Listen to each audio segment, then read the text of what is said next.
أعوذ بالله من الشيطان الرجيم. بسم الله الرحمن الرحيم. وآية لهم الأرض الميتة وأحييناها فأخرجنا منها حبا فمنه يأكلون وجعلنا فيها جنات من نخيل وعنب وفجرنا فيها من العيون ليأكلوا من ثمره وما عملته أيديهم أفلا يشكرون سبحان الذي خلق الأزواج كلها مما تنبت الأرض ومن أنفسهم ومما لا يعلمون. വായത്തുലഹും അള്ളാഹു ഉണ്ട് എന്നതിനുള്ള അള്ളാഹുവും അവൻ്റെ അനുഗ്രഹത്തിലേക്കുമുള്ള ഏറ്റവും വലിയ ദൃഷ്ടാന്തമാണ്. അൽ അർദുൽ മൈത, മരിച്ചു കിടക്കുന്ന ഭൂമി. അഹ്യൈനാഹ, അതിനെ നാം ജീവിപ്പിച്ചിരിക്കുന്നു എന്ന്. ഇത് വളരെ ഗൗരവമായി ഇനിയും നമ്മൾ ചിന്തിക്കേണ്ട ഒരു ആയത്താണ്. എന്തിനാണ് ഇത് മനുഷ്യന്റെ മുന്നിൽ അള്ളാഹു പറയുന്നത്?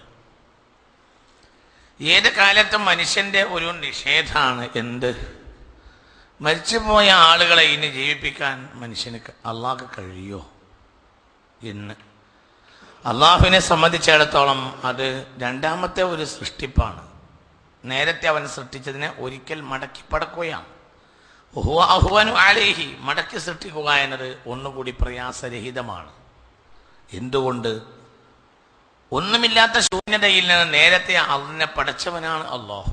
ആ അള്ളാഹ്ക്ക് അതിനെ ഇല്ലാതാക്കിയിട്ട് പിന്നെ അതിനെ രണ്ടാമത്തെ മടക്കി പടക്കുന്നതിൽ എന്ത് പ്രയാസമാണുള്ളത്? കാരണം ഒന്നുമില്ലാത്ത ശൂന്യതയിൽ നിന്ന് അതിനെ അള്ളാഹു പഠിച്ചതാണല്ലോ. അപ്പോൾ അതിനുള്ള ദൃഷ്ടാന്താണ് ഈ പറയുന്നത്. അള്ളാഹു തആലക്ക് കഴിയാത്തൊരു കാര്യമില്ല. നിങ്ങൾ എല്ലാ കൊല്ലവും കാണുന്നില്ലേ, മുട്ടക്കുന്നുകൾ പോലെ തരിശുനിലങ്ങളായി ഭൂമി ഇങ്ങനെ കിടക്കുക. പിന്നെ മഴ പെയ്യും, പിന്നെ അങ്ങനെ വരും.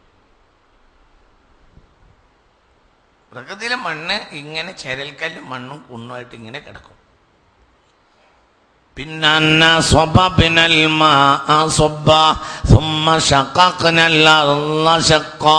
فأنبتنا فيها حبا وعنبا وقلبا وزيتونا ونخلا وحدائق غلبا وفاكهة وأبا. അല്ലാഹു തആല വെള്ളത്തെ ചൊരിച്ചു തരും. വെള്ളത്തെ അതിന് ചൊരിച്ചുമ്പോൾ ഭൂമി ഫലഭൂയിഷ്ടമാകും. അപ്പോൾ പിന്നെ അമ്പത്തിനാ ഫിഹ, അതിൽ അള്ളാഹു തആല മുളപ്പിക്കും. എന്തൊക്കെ? ഈ കാണുന്നതെല്ലാം എന്തൊക്കെയാ മുളപ്പിക്കുക? ഒരു വർഗ്ഗമാണോ? ഒരു വർഗ്ഗമല്ല, 1000 വർഗ്ഗങ്ങൾ. ചിന്തിക്ക്. അപ്പോൾ ഈ പറയപ്പെടുന്ന സസ്യങ്ങളുടെ മുഴുവനും അടിത്തറകൾ, യഥാർത്ഥമായ വിത്തുകളും വേരുകളും ഇവിടെ ഇങ്ങനെ കിടക്കുന്നുണ്ട്. ഇങ്ങനെ കിടക്കുക ഒരവധി വരെ. ഏതവധി വരെ? അള്ളാഹു അവനെ ജീവിപ്പിക്കുന്നത് വരെ അങ്ങനെ കിടക്കും. പിന്നെ അള്ളാഹു അതിലേക്ക് മഴ പെയ്യിപ്പിക്കും. മഴ പെയ്യിപ്പിക്കുമാറ്റാണ് ജീവിക്കും. ഇതെല്ലാ കൊല്ലങ്ങൾ കണ്ടിട്ടും നിങ്ങൾക്ക് എന്താ മനുഷ്യന്മാരെ അള്ളാഹുവിനെ വീണ്ടും സൃഷ്ടിക്കാൻ കഴിയുമെന്ന് ചിന്തിക്കാൻ കഴിയാത്തത്? ഉശരമായ മണ്ണിൽ നിന്ന് നിങ്ങളെ അള്ളാഹ്ക്ക് പടക്കുക എന്ത് ബുദ്ധിമുട്ടാണ്. കുന്നു ഫയകൂൻ, ഉണ്ടാകുക എന്ന് പറഞ്ഞാൽ അള്ളാഹു ഉണ്ടാക്കും. ഉണ്ടാക്കുക എന്ന് പറഞ്ഞാൽ അള്ളാഹു തആല അതിനെയൊക്കെ ഉണ്ടാക്കും. അള്ളാഹ്ക്കതെല്ലാം പ്രയാസമില്ലാത്ത കാര്യമല്ലേ? അത് അള്ളാഹ്ക്കൊരു ബുദ്ധിമുട്ടുള്ള സംഗതി അല്ലല്ലോ. ആയത്തുല്ലഹും, അള്ളാഹുവിനുള്ള ഏറ്റവും വലിയ ദൃഷ്ടാന്തമാണ്. അള്ളാഹുവിലേക്ക് മനുഷ്യനെ ചിന്തിക്കാനുള്ള ഏറ്റവും വലിയ ദൃഷ്ടാന്തമാണ് അൽ അർദുൽ മൈത, മരിച്ചു കിടക്കുന്ന ഭൂമി. അഹ്യൈനാഹാ, ഭൂമി അള്ളാഹു ജീവിപ്പിച്ചുവല്ലോ. നീ അത് ചിന്തിക്കണില്ലേ? മരിച്ചെടുക്കല്ലേ? ഒന്നുമില്ലല്ലോ. പിന്നെ അള്ളാഹു തആല അതിലേക്ക് വെള്ളത്തെ അയച്ചിട്ട് ഉണ്ടാകുക എന്ന് പറയുമ്പോൾ അതിലിങ്ങനെ കോടാനക്കോടി വർഗ്ഗങ്ങൾ ഇങ്ങനെ ഉണ്ടാവുകയാണ്. ഇങ്ങനെ ഉണ്ടാവും. പുല്ലുകൾ, എത്ര തരം പുല്ലാണ് ഉണ്ടാവുന്നത്? എന്നാൽ ഈ വേനൽ എത്ര വേനലാണ് കിടന്നത്, എന്നിട്ട് ഇതൊക്കെ അങ്ങനെ കിടക്കല്ലേ അവിടെ, ഉണക്കാണ്. അതിനെ ഉണക്കി ഉണക്കി ഉണക്കി ഉണക്കി വിത്ത്, നിങ്ങൾ നോക്കി, വിത്തിനെ പരമാവധി ഉണക്കുക ചെയ്യുക. വിത്ത് ഉണക്ക് കമ്മിണ്ടായാൽ പിന്നെ കൃഷിയാക്കാൻ പറ്റില്ല, കൃഷി ഉണ്ടാവില്ല. വിത്തിനെ പരമാവധി എന്ത് ചെയ്യും? ഉണക്കും. നിങ്ങൾ ചിന്തിക്കുന്നില്ലേ? അതിനെ കൊല്ലാണ്. എന്തിനെ? എന്താണ് മനുഷ്യന്മാരെ? വിത്തിനെ പരമാവധി എന്ത് ചെയ്യുക?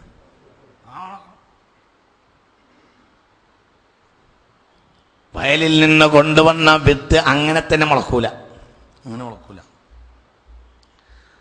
ഇനി അഥവാ വയലിൽ കിടന്ന് അങ്ങനെ മുളച്ചാൽ അതിനോട്ട് കരുത്തും ഉണ്ടാവില്ല. അതൊക്കെ ഒരു 2 കാറ്റാണ് കൊള്ളുമ്പോഴത്തിന് കരിഞ്ഞു പോകും.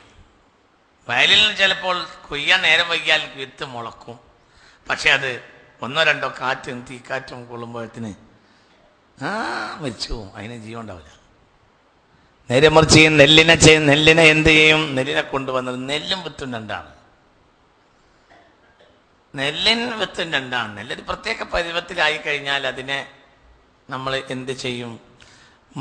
എടുത്തിട്ട് പിന്നെ അതിനെ നമ്മൾ അരിയാക്കും. വിത്ത് അങ്ങനെയല്ല. വിത്തിനെ നമ്മൾ പരമാവധി പിന്നെയും അതിലുള്ള ഈർപ്പത്തിൻ്റെ നേരിയ അംശം വരെ വറ്റുന്ന രൂപത്തിൽ അതിനെ കുന്നളയും. ചിലപ്പോൾ 14 ഉണക്ക് വരെയൊക്കെ ഉണക്കും വിത്ത്. നല്ല വിത്തിന് അങ്ങോട്ടും ഇങ്ങോട്ടും ചില വിത്തൊക്കെ വല്ലാതെ ഉണങ്ങേണ്ടി വരും. കാരണം നല്ല തോടുള്ള കട്ടിയുള്ള മണിയാണെങ്കിൽ ഉണക്കി 10-14 ഉണക്കും. എന്തിന്? നല്ല വേനലിൻ്റെ വെയിലിട്ട് ഉണക്കുക. എന്തിനെ? ഈ വിത്തിന്. നിങ്ങൾ ചിന്തിക്കുക. അപ്പം പരമാവധി എന്തിനാ? എന്നിട്ട് പിന്നെ ഇടയ്ക്ക് എന്ത് ചെയ്യുന്നറിയോ? പിന്നെ കൃഷിക്ക് എടുക്കാൻ നേരം വൈകിയാൽ പിന്നെ എന്ത് ചെയ്യുന്നറിയോ? ഒന്നും കൂടി ഇടയ്ക്ക് വിത്തിനെടുത്തിട്ട് പിന്നെ ഉണക്കും, പിന്നെ ഇടും. ചിന്തിക്ക്. ചിലപ്പോൾ വിത്താക്കി വെച്ച വല്ലത്തിൽ ചിലപ്പോൾ ഒരു ഈർപ്പുണ്ടാവും. കുറച്ച് കഴിഞ്ഞാൽ ആ ഈർപ്പത്തോടുകൂടെ അതിനെ മണ്ണിലിട്ടാൽ മുളക്കൂല. പിന്നെ എന്ത് ചെയ്യണം? ഉണക്കണം. നിങ്ങൾ ചിന്തിക്ക്, എത്ര വലിയ പാടാണതൊക്കെ. അങ്ങനെ അതിനെ പരമാവധി കൊല്ലും. പിന്നെന്ത് ചെയ്യും? പിന്നെ കർഷകൻ വന്നിട്ട് അതിനെ മുറത്തിലിട്ട് പിടിച്ചിട്ട് ഇങ്ങനെ വിറ്റിടും.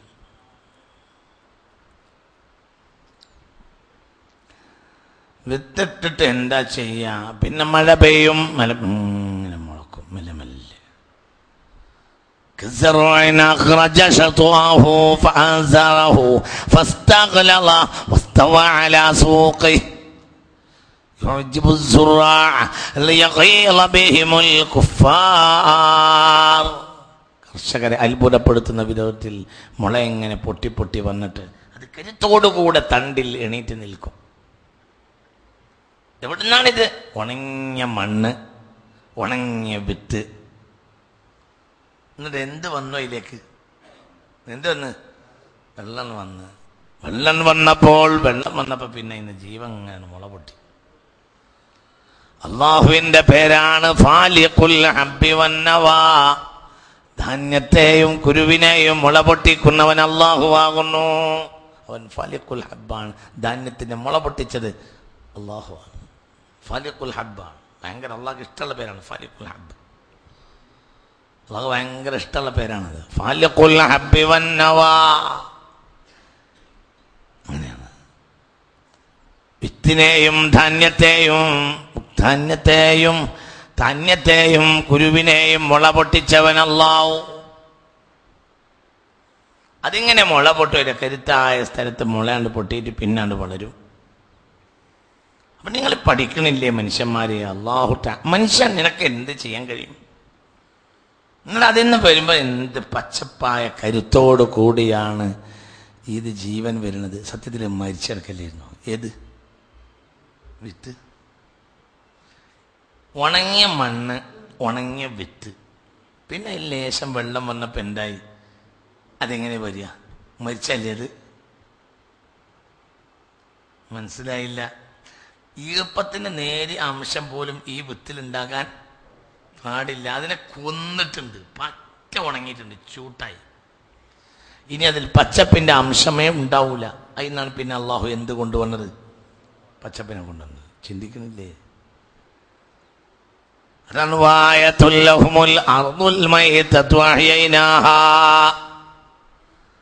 മനുഷ്യൻ ചിന്തിക്കുകയാണെങ്കിൽ അവന്റെ പ്രകൃതിയിൽ തന്നെ ഏറ്റവും വലിയ പാഠാണ് ഈ കാണുന്നത് മുഴുവൻ. അല്ലാഹു തആല ഈ പ്രകൃതി നിക്ഷേപിച്ചിട്ടുള്ള സംഗതികൾ നിങ്ങൾ ചിന്തിച്ചോക്ക്. അതുകൊണ്ട് മനുഷ്യനെ മണ്ണിലിട്ട് ഇങ്ങനെ മൂടും. വിത്തിനെ മൂടും പോലെ മണ്ണിലിട്ട് മൂടും. പിന്നെ ആ മണ്ണങ്ങനെ മരിച്ചു കിടക്കും. ഇങ്ങനെ മരിച്ചു കിടക്കും. അത് ചിന്തിക്കണം. മനുഷ്യന്മാരെ ആലോചിക്കുകയും മനുഷ്യന്മാരെ ഇങ്ങനെ മണ്ണിലിട്ട് മൂടും. അങ്ങനെ കിഴങ്ങുകളൊക്കെ മൂടുന്നത് പോലെ, ചേന, ചേമ്പ് ഇതിനൊക്കെ മൂടും പോലെ. കുറച്ചും കൂടി വലിയൊരു ചേമ്പാണ് ആര്? മനുഷ്യൻ. മണ്ണിലിട്ട് മൂടും. പിന്നെ അതങ്ങനെ കിടക്കും. പിന്നെ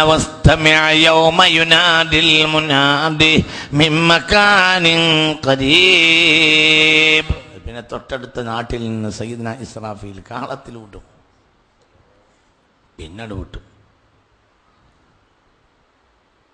كأني أنظر إلى أهل لا إله إلا الله يقومون من قبورهم فينفضون التراب من رؤوسهم فيقولون الحمد لله. മരിച്ചു കിടക്കുന്ന മനുഷ്യന്മാർ സയ്യിദുനാ ഇസ്രാഫീലിന്റെ ഊത്ത് കേട്ടാൽ ചിരിച്ചുകൊണ്ട് എണീക്കുന്നത് ഞാൻ എൻ്റെ കണ്ണിൽ കാണുകയാണ്. പുണ്യ റസൂൽ പറയാ, അവർ ലാ ഇലാഹ ഇല്ലല്ലാഹ് പറഞ്ഞ് മരിച്ചവരാണ്. അവർ ഫരിഹീന മുസ്തബ്ശിരീന സന്തോഷഭരിതരായി മണ്ണിൽ നിന്ന് എണീക്കുകയും ഫയഖൂലൂന അൽഹംദുലില്ലാഹ് മണ്ണിൽ നിന്ന് എണീറ്റാൽ ഉടനെ അവർ അൽഹംദുലില്ലാഹ് എന്ന് പറയുകയും ചെയ്യും. അല്ലാഹു ഭാഗ്യം നമുക്ക് തരട്ടെ. വെച്ചങ്ങനെ കിടക്കുക. പിന്നെ കൽപ്പന വന്നു, എണീക്ക്. പണെണീക്കും. എല്ലാം മണ്ണെന്ന് എണീക്കും. അല്ലാഹു തആല കിടക്കുക നിസാരല്ലേ? അപ്പൊ ചിന്തിക്ക്, എന്താണ് ഇവിടെ മനുഷ്യർ നബിമാരും ഇവിടെ എതിരാളികളും തമ്മിലുള്ള കാര്യമായ തർക്കം ഇതാണ്. അത് ഇന്നും എന്നും അതാണ്. എന്നും അതാണ്. എന്നത്തെയും വിഷയം അതാണ്. ചിന്തിക്ക്. ഇവിടെ ഇനി ഒരു പുനർജന്മമൊന്നുമില്ല. അങ്ങനെ കഴിഞ്ഞു. إن هي إلا حياتنا الدنيا نموت ونحيا وما نحن بمبعوثين. നമ്മുടെ ഈ ജീവിതമല്ലാതെ മറ്റൊന്നുമില്ല. നമൂത്ത് വനഹ്യ, ഇവിടെ ജീവിക്കുന്നു, ഇവിടെ മരിക്കുന്നു. വമാ യുഹ്ലികുനാ ഇല്ല ദഹ്റു, കാലമല്ലാതെ നമ്മളെ കേടുവരുത്തുന്നില്ല. എക്കാലത്തും മനുഷ്യൻ പറഞ്ഞൊരു വാക്കാണത്. നമ്മുടെ സ്വാധീനപ്പെടുന്നത് ഒരു പടച്ചോനൊന്നുമില്ല. നമ്മളിൽ സ്വാധീനിക്കുന്ന ഒറ്റ സാധനമേ ഉള്ളൂ. എന്ത്? കാലം. വമാ യുഹ്ലികുനാ ഇല്ല ദഹ്റു, നമ്മെ കാലമല്ലാതെ മറ്റൊന്നും കേടുവരുത്തുകയില്ല. കാലം കഴിയുമ്പോൾ നമ്മളിങ്ങനെ വയസ്സന്മാരായി മരിച്ചു, അത്രേ ഉള്ളൂ. പിന്നെ ഇവിടെ ഒന്നുമില്ല, അങ്ങനെ മരിച്ചുപോയി എന്ന്. അപ്പൊ ഏത് കാലം ഇന്നത്തെയും വിഷയം അതാണല്ലോ. ഇന്നിപ്പോ ലോകത്തെ ഏറ്റവും വലിയ ചർച്ച ഇന്നിപ്പോ ഭൂമിയിൽ ചൂട് കൂടി എന്നുള്ളതാണ്. ഭൂമിയിൽ ചൂട് കൂടുമ്പോൾ മനുഷ്യന് ഇന്ന് കാര്യമായ ചർച്ച ഇനി എങ്ങനെ ഭൂമിയിൽ ഇവിടെ മനുഷ്യർ ജീവിക്കും എന്നാണ്. രണ്ടാമത്തെ വൃത്തത്തിൽ വന്ന് എത്തിച്ചേരാൻ കഴിയണില്ല. എന്ത്? ഭൂമിയിൽ ഇനി മനുഷ്യർക്ക് ജീവിക്കുന്നതിൻ്റെ പരിധി കഴിഞ്ഞ് ഇതിൻ്റെ അപ്പുറത്തെ തട്ട് തുടങ്ങാനായി എന്നൊരു മെസ്സേജാണ് ഇപ്പോൾ ഉള്ളത്. ഈ മെസ്സേജിൽ എത്തിച്ചേരാൻ ഇവർക്കൊന്നും കഴിയില്ല. ഇവരിപ്പോൾ പറയുന്നത് എന്താണെന്ന് വെച്ചെങ്കിൽ വീണ്ടും നമ്മൾ റീപ്ലാന്റേഷൻ കൊണ്ടുവരിക. എന്ത്? എല്ലായിടത്തും നമ്മൾ ചെടികളെല്ലാം വെച്ച് പിടിപ്പിക്കുക. എല്ലായിടത്തും ചെടികൾ വെച്ച് പിടിപ്പിക്കുക. അങ്ങനെയൊക്കെ എല്ലാം ആയിക്കഴിഞ്ഞാൽ പിന്നെ ഇവിടെ അങ്ങനെ സുഖത്തിൽ അങ്ങനെ ഉള്ളതുകൊണ്ട് ഓണം പോലെ അങ്ങനെ കഴിഞ്ഞു പോകാം എന്നാണ് ഇവർ വിചാരിക്കുന്നത്. അതെങ്ങനെ നടക്കും? നിങ്ങൾ ചിന്തിക്ക്. ഇപ്പോൾ മനുഷ്യൻ്റെ ചർച്ച അതാണ്. നമ്മളിപ്പോൾ ഇനി ഒന്നും കൂടി കുറച്ചൊക്കെ നമ്മൾ പിന്നെ എന്താണ് ചെയ്യുക, കണ്ടൽ കാടുകൾ, മറ്റത് എങ്ങനെ മഴക്കാടുകൾ, ഇതെല്ലാം വെച്ച് പിടിപ്പിച്ച് നമ്മൾ ഫോറസ്റ്റൊക്കെ പരമാവധി കൂട്ടി പിന്നെ എവിടെയും നമ്മൾ മരമൊക്കെ നട്ടുപിടിപ്പിച്ച് അങ്ങനെ കഴിഞ്ഞാൽ പിന്നെ ഇവിടുത്തെ ചൂടൊക്കെ പറ്റാതെ ആ കുറയും, പിന്നെ നമുക്ക് പിന്നെ അങ്ങനെ കഴിഞ്ഞു പോകാം എന്നാണ് ഇവർ വിചാരിക്കുന്നത്. ചിന്തിക്ക്, സത്യത്തിൽ പോകാനുള്ള സൈറൻ മുഴങ്ങിയെന്ന് എന്താ അവന് ചിന്തിക്കാൻ കഴിയാത്തത്? പോവുകയും പിന്നെ ഇവിടെ വീണ്ടും വരികയും ചെയ്യുന്ന ഒരു ചിത്രത്തെക്കുറിച്ച് അവരുടെ മനസ്സിലൊരു സങ്കല്പം ഇല്ല. അങ്ങനത്തെ സങ്കല്പം ഇല്ല, അങ്ങനത്തെ സംഗതി ഇല്ല. കൊല്ലം ജില്ലക്കാർ ഈ ആഴ്ച എന്നോട് പറഞ്ഞ് മയ്യത്ത് 9 മണിക്ക് മയ്യത്തെടുക്കാമെന്ന് പറഞ്ഞിട്ട് 2 മണിക്ക് മയ്യത്തെടുക്കാൻ കഴിഞ്ഞില്ല. എന്തുകൊണ്ട്? വെള്ളത്തിന് വേണ്ടി ലോറി അയച്ചിരുന്നു, ലോറി ബ്ലോക്കിൽപ്പെട്ട് നേരം വൈകി. എന്തിന്? മയ്യത്തെടുപ്പിക്കാൻ വെള്ളമില്ലാതെ. ഇത് ആ മയ്യത്ത് ഇതിൽ പങ്കെടുത്തവൻ എന്നോട് പറഞ്ഞു, ആ മയ്യത്തിൽ പങ്കെടുത്തവൻ എന്നോട് പറഞ്ഞു 9 മണിക്ക് മയ്യത്ത് കുളിപ്പിക്കാൻ എടുത്തു വെച്ചിട്ട് 2 മണിക്കാണ് മയ്യത്ത് കുളിപ്പിക്കാൻ കഴിഞ്ഞത്. വെള്ളവണ്ടി ഒന്നുമില്ല. എവിടെ? കേരളത്തില് 44 പുഴയുള്ള നാട്ടില്. ചിന്തിക്ക്. അപ്പൊ ഇതൊക്കെ മനുഷ്യനെ പഠിപ്പിക്കുന്ന ഒരു രണ്ടാമത്തെ പാഠമുണ്ട്. എന്താണ് ആ പാഠം? മനുഷ്യ, നിനക്കൊരു പരിധി കഴിഞ്ഞാൽ ഇവിടുന്ന് പോവേണ്ടതുണ്ട്, പോകാനായിട്ടുണ്ട്. മനുഷ്യൻ അങ്ങനെയല്ലല്ലോ, ഒരു സമയം കഴിഞ്ഞാൽ മനുഷ്യന്മാർ പിന്നെ അപ്പുറത്തേക്ക് ചിന്തിക്കണം, പോകാനായി. എല്ലാത്തിനും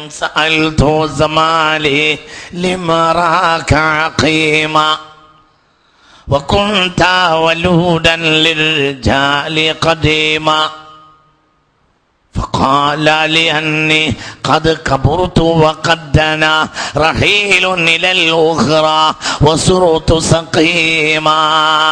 ഒരു കവി പറഞ്ഞു, ഞാൻ കാലത്തോട് ചോദിച്ചു, കാലമേ എന്താണിപ്പോ ആൺകുട്ടികളെ പ്രസവിക്കാത്തത്?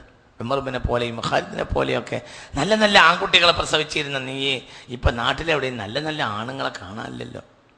കാലാലി ഈ കാലം എന്നോട് പറഞ്ഞു, അന്നി കബുർത്തു, എനിക്ക് വയസ്സായി. കവി പറയാണ്, ഞാൻ കാലത്തോട് ചോദിച്ചു, കാലമേ എന്താണ് വലിയ നല്ല നല്ല ആൺകുട്ടികളൊന്നും ഇപ്പോൾ പ്രസവിക്കുന്നില്ലല്ലോ, എവിടെ നല്ല വലിയ ആൺകുട്ടികൾ പറഞ്ഞ വാക്കിന് വിലയുള്ള ആൺകുട്ടികളെ കാണാനില്ലല്ലോ.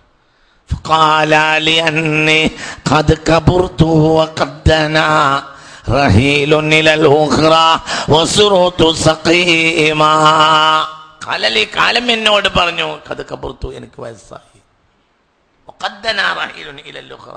എനിക്ക് തിരിച്ചു പോകാനുള്ള സമയമായി. എനിക്ക് അപ്പുറത്തേക്കായി. വസിർതു സഖീമ, ഞാൻ രോഗിയായി, എനിക്ക് വയ്യപ്പോ. പഴയതുപോലെയൊന്നും പിന്നെ പ്രസവം നടന്നാൽ തന്നെ എന്നെപ്പോലത്തെ രോഗമുള്ള കുട്ടികളെ ഉണ്ടാവുള്ളൂ. ആൺകുട്ടികളൊന്നും ഇനി ഞാൻ പ്രസവിക്കൂല, കഴിഞ്ഞ് വയ്യ എനിക്ക്. എൻ്റെ നല്ല യൗവനത്തിലാണ് ഞാൻ ആൺകുട്ടികളെ പ്രസവിച്ചത്. അന്ന് എനിക്ക് എന്തുണ്ടായിരുന്നു? നല്ല വർത്താനാ. അന്ന് എനിക്ക് എന്തുണ്ടായിരുന്നു? നല്ല ആരോഗ്യം ഉണ്ടായിരുന്നു. അന്ന് നല്ല ആൺകുട്ടികളെ പ്രസവിക്കാൻ എനിക്ക് കഴിഞ്ഞു. ഇനിയൊക്കെ കഴിയൂല. ഇനിയിപ്പോൾ ഞാനും കാലം പറയാണ്, ഇപ്പം എനിക്കും വയസ്സായി, വയ്യാതായി. ഇനി അങ്ങനത്തെ ഉള്ള കുട്ടികളൊക്കെ എനിക്ക് പ്രസവിക്കാൻ കഴിയുള്ളൂ.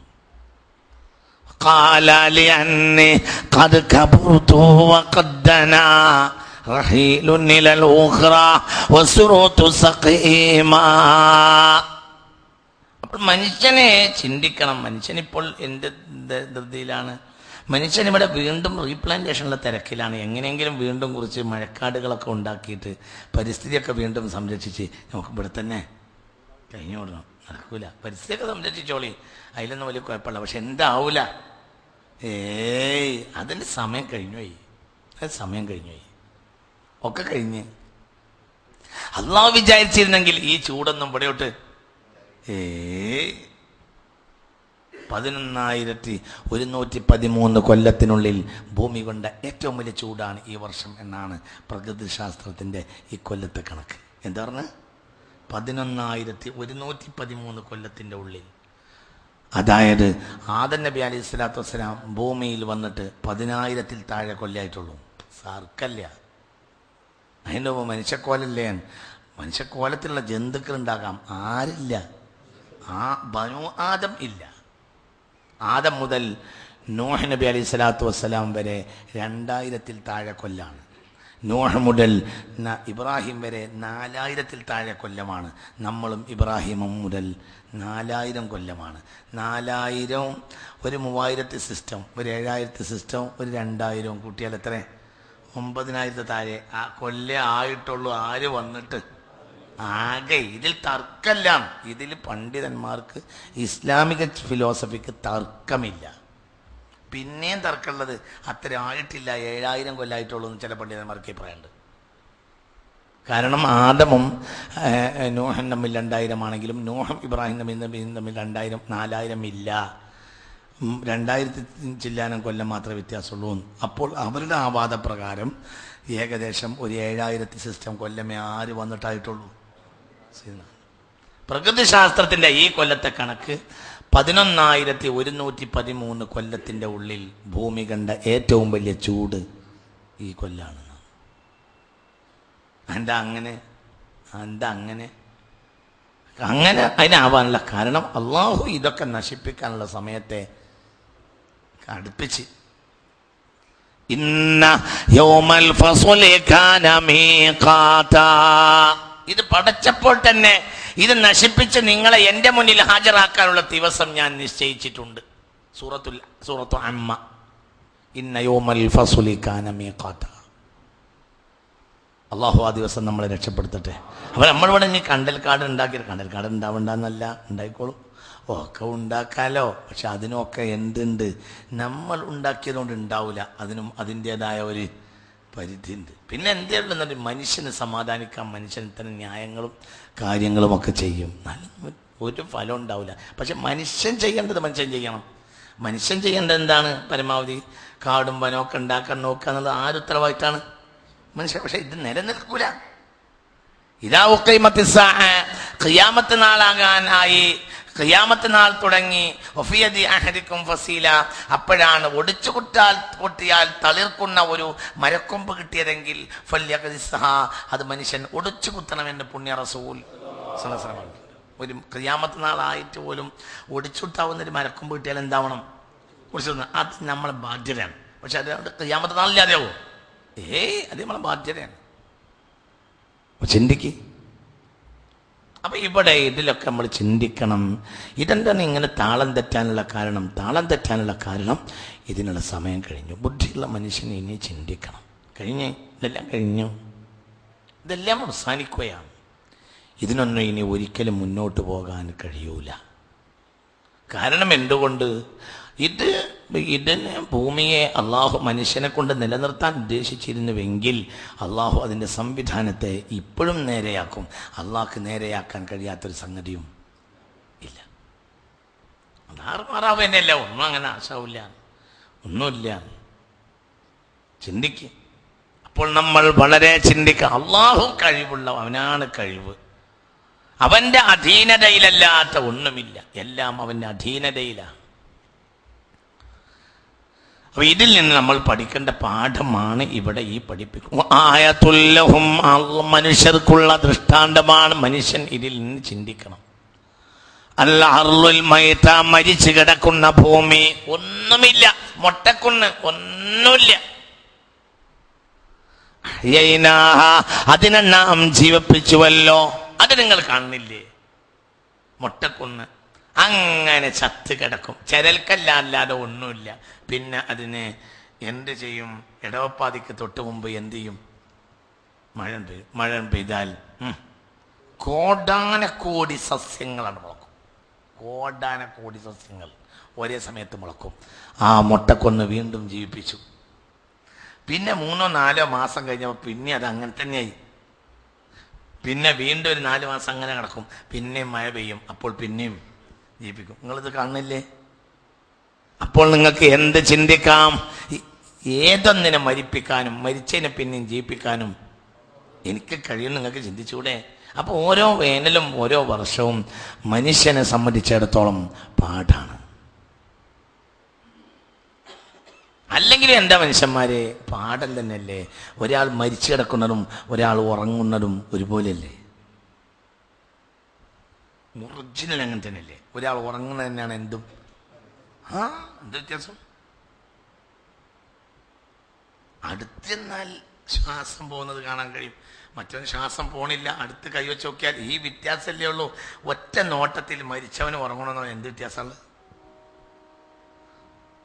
അങ്ങനെയാണല്ലോ ഹബീബായ റസൂൽ പറഞ്ഞു, അഹ്ലുൽ ജന്നത്തിലായ നാമോൻ സ്വർഗ്ഗക്കാർ ഉറങ്ങുകയില്ല. എന്തുകൊണ്ട്? ഫഇന്നൽ നൗമ അഖുൽ മൗതി, ഉറക്കം മരണത്തിന്റെ സഹോദരനാണ്. സ്വർഗത്തിൽ മരണമില്ലാത്തത് കൊണ്ട് സ്വർഗത്തിൽ ഉറക്കവുമില്ല. സ്വർഗത്തിൽ ചെന്നാ ഉറങ്ങൽ നടക്കൂല, ഉറങ്ങൂല. സ്വർഗത്തിൽ എന്തില്ല? ഉറക്കല്ല. എന്തുകൊണ്ട്? ഫഇന്നൻ നൗമ അഖുൽ മൗതി, ഉറക്കം മരണത്തിന്റെ സഹോദരനാണ്. അപ്പോൾ ഒരു കാര്യം, ഒരു മനുഷ്യൻ ഉറങ്ങാൻ പറഞ്ഞത് ഏതുപോലെ തന്നെയാണ്? മരിക്കണ തന്നെയല്ലേ? പിന്നെ ആ മനുഷ്യനോട് രാവിലെ എണീക്കണില്ലേ? പിന്നെ എണീറ്റ് കണ്ണ് തുറന്ന് എണീറ്റ് ഉറങ്ങാൻ കിടക്കുമ്പോൾ ലാ ഇലാഹ ഇല്ലല്ലാഹ് എന്ന് പറയണമെന്ന് പുണ്യ റസൂൽ. ലഅല്ലഹ ഉംനിയത്തുഹു, ചിലപ്പോൾ അത് അവന്റെ മരണമാകാമല്ലോ. ലഅല്ലഹു ലാ യർജിഉ ഇലൽ ഹയാ, ചിലപ്പോൾ അവൻ ജീവിതത്തിലേക്ക് തിരിച്ചു വരാതിരിക്കാലോ. അതുകൊണ്ട് മൻകാന ആഖിറു കലാമിഹി ലാ ഇലാഹ ഇല്ലല്ലാഹ് ദഖലൽ ജന്ന, അവസാനത്തെ വാക്ക് ലാ ഇലാഹ ഇല്ലല്ലാഹ് ആയ സ്വർഗ്ഗത്തിൽ കിടക്കുമല്ലോ. അതുകൊണ്ട് നല്ലതാണ് എന്ത്? ഉറങ്ങാൻ കിടക്കണ അവസാനം എന്തറിയാ? ലാ ഇലാഹ ഇല്ലല്ലാഹ് പറഞ്ഞു കിടന്നാളെ. കാരണം ഉറങ്ങാണ്. ഉറക്കം ഒരു നിലക്ക് എന്തെന്നെയാണ്? മരണം തന്നെയാണ്. ആ മരിച്ച മനുഷ്യൻ, മരിച്ചു പോയ കിടക്കുന്ന മനുഷ്യൻ പിന്നെ ജീവിച്ചില്ലേ? പിന്നെ എന്തൊക്കെ അവൻ അനുഭവിച്ചു? സുഖം ദുഃഖം, ചിലപ്പോൾ ദുഃഖം അനുഭവിക്കും, ചിലപ്പോൾ അട്ടഹസിക്കും. അതിലാരോ അവനെ പിടിക്കാൻ വരുന്നത് പോലെ വരും, വേദന വരും, അടി കിട്ടും, അതൊക്കെ വരും, അട്ടഹസിക്കും. ഇതൊക്കെ നടക്കണില്ലേ? നടക്കണില്ലേ? നിന്റെയൊക്കെ പിന്നിലാ, അതിൻ്റെയൊക്കെ പിന്നിലാരാ? അല്ലാഹു. മനുഷ്യനെ കൊണ്ടുപോയി മണ്ണിലിട്ട് മൂടും. പിന്നെ അവിടെ എന്തൊക്കെയോ അനുഭവിക്കും. പിന്നെ അവനെ എന്ത് ചെയ്യും? വീണ്ടും എണീപ്പിക്കും. പിന്നെ അവൻ അങ്ങനെ എണീറ്റ് വരും. അവര്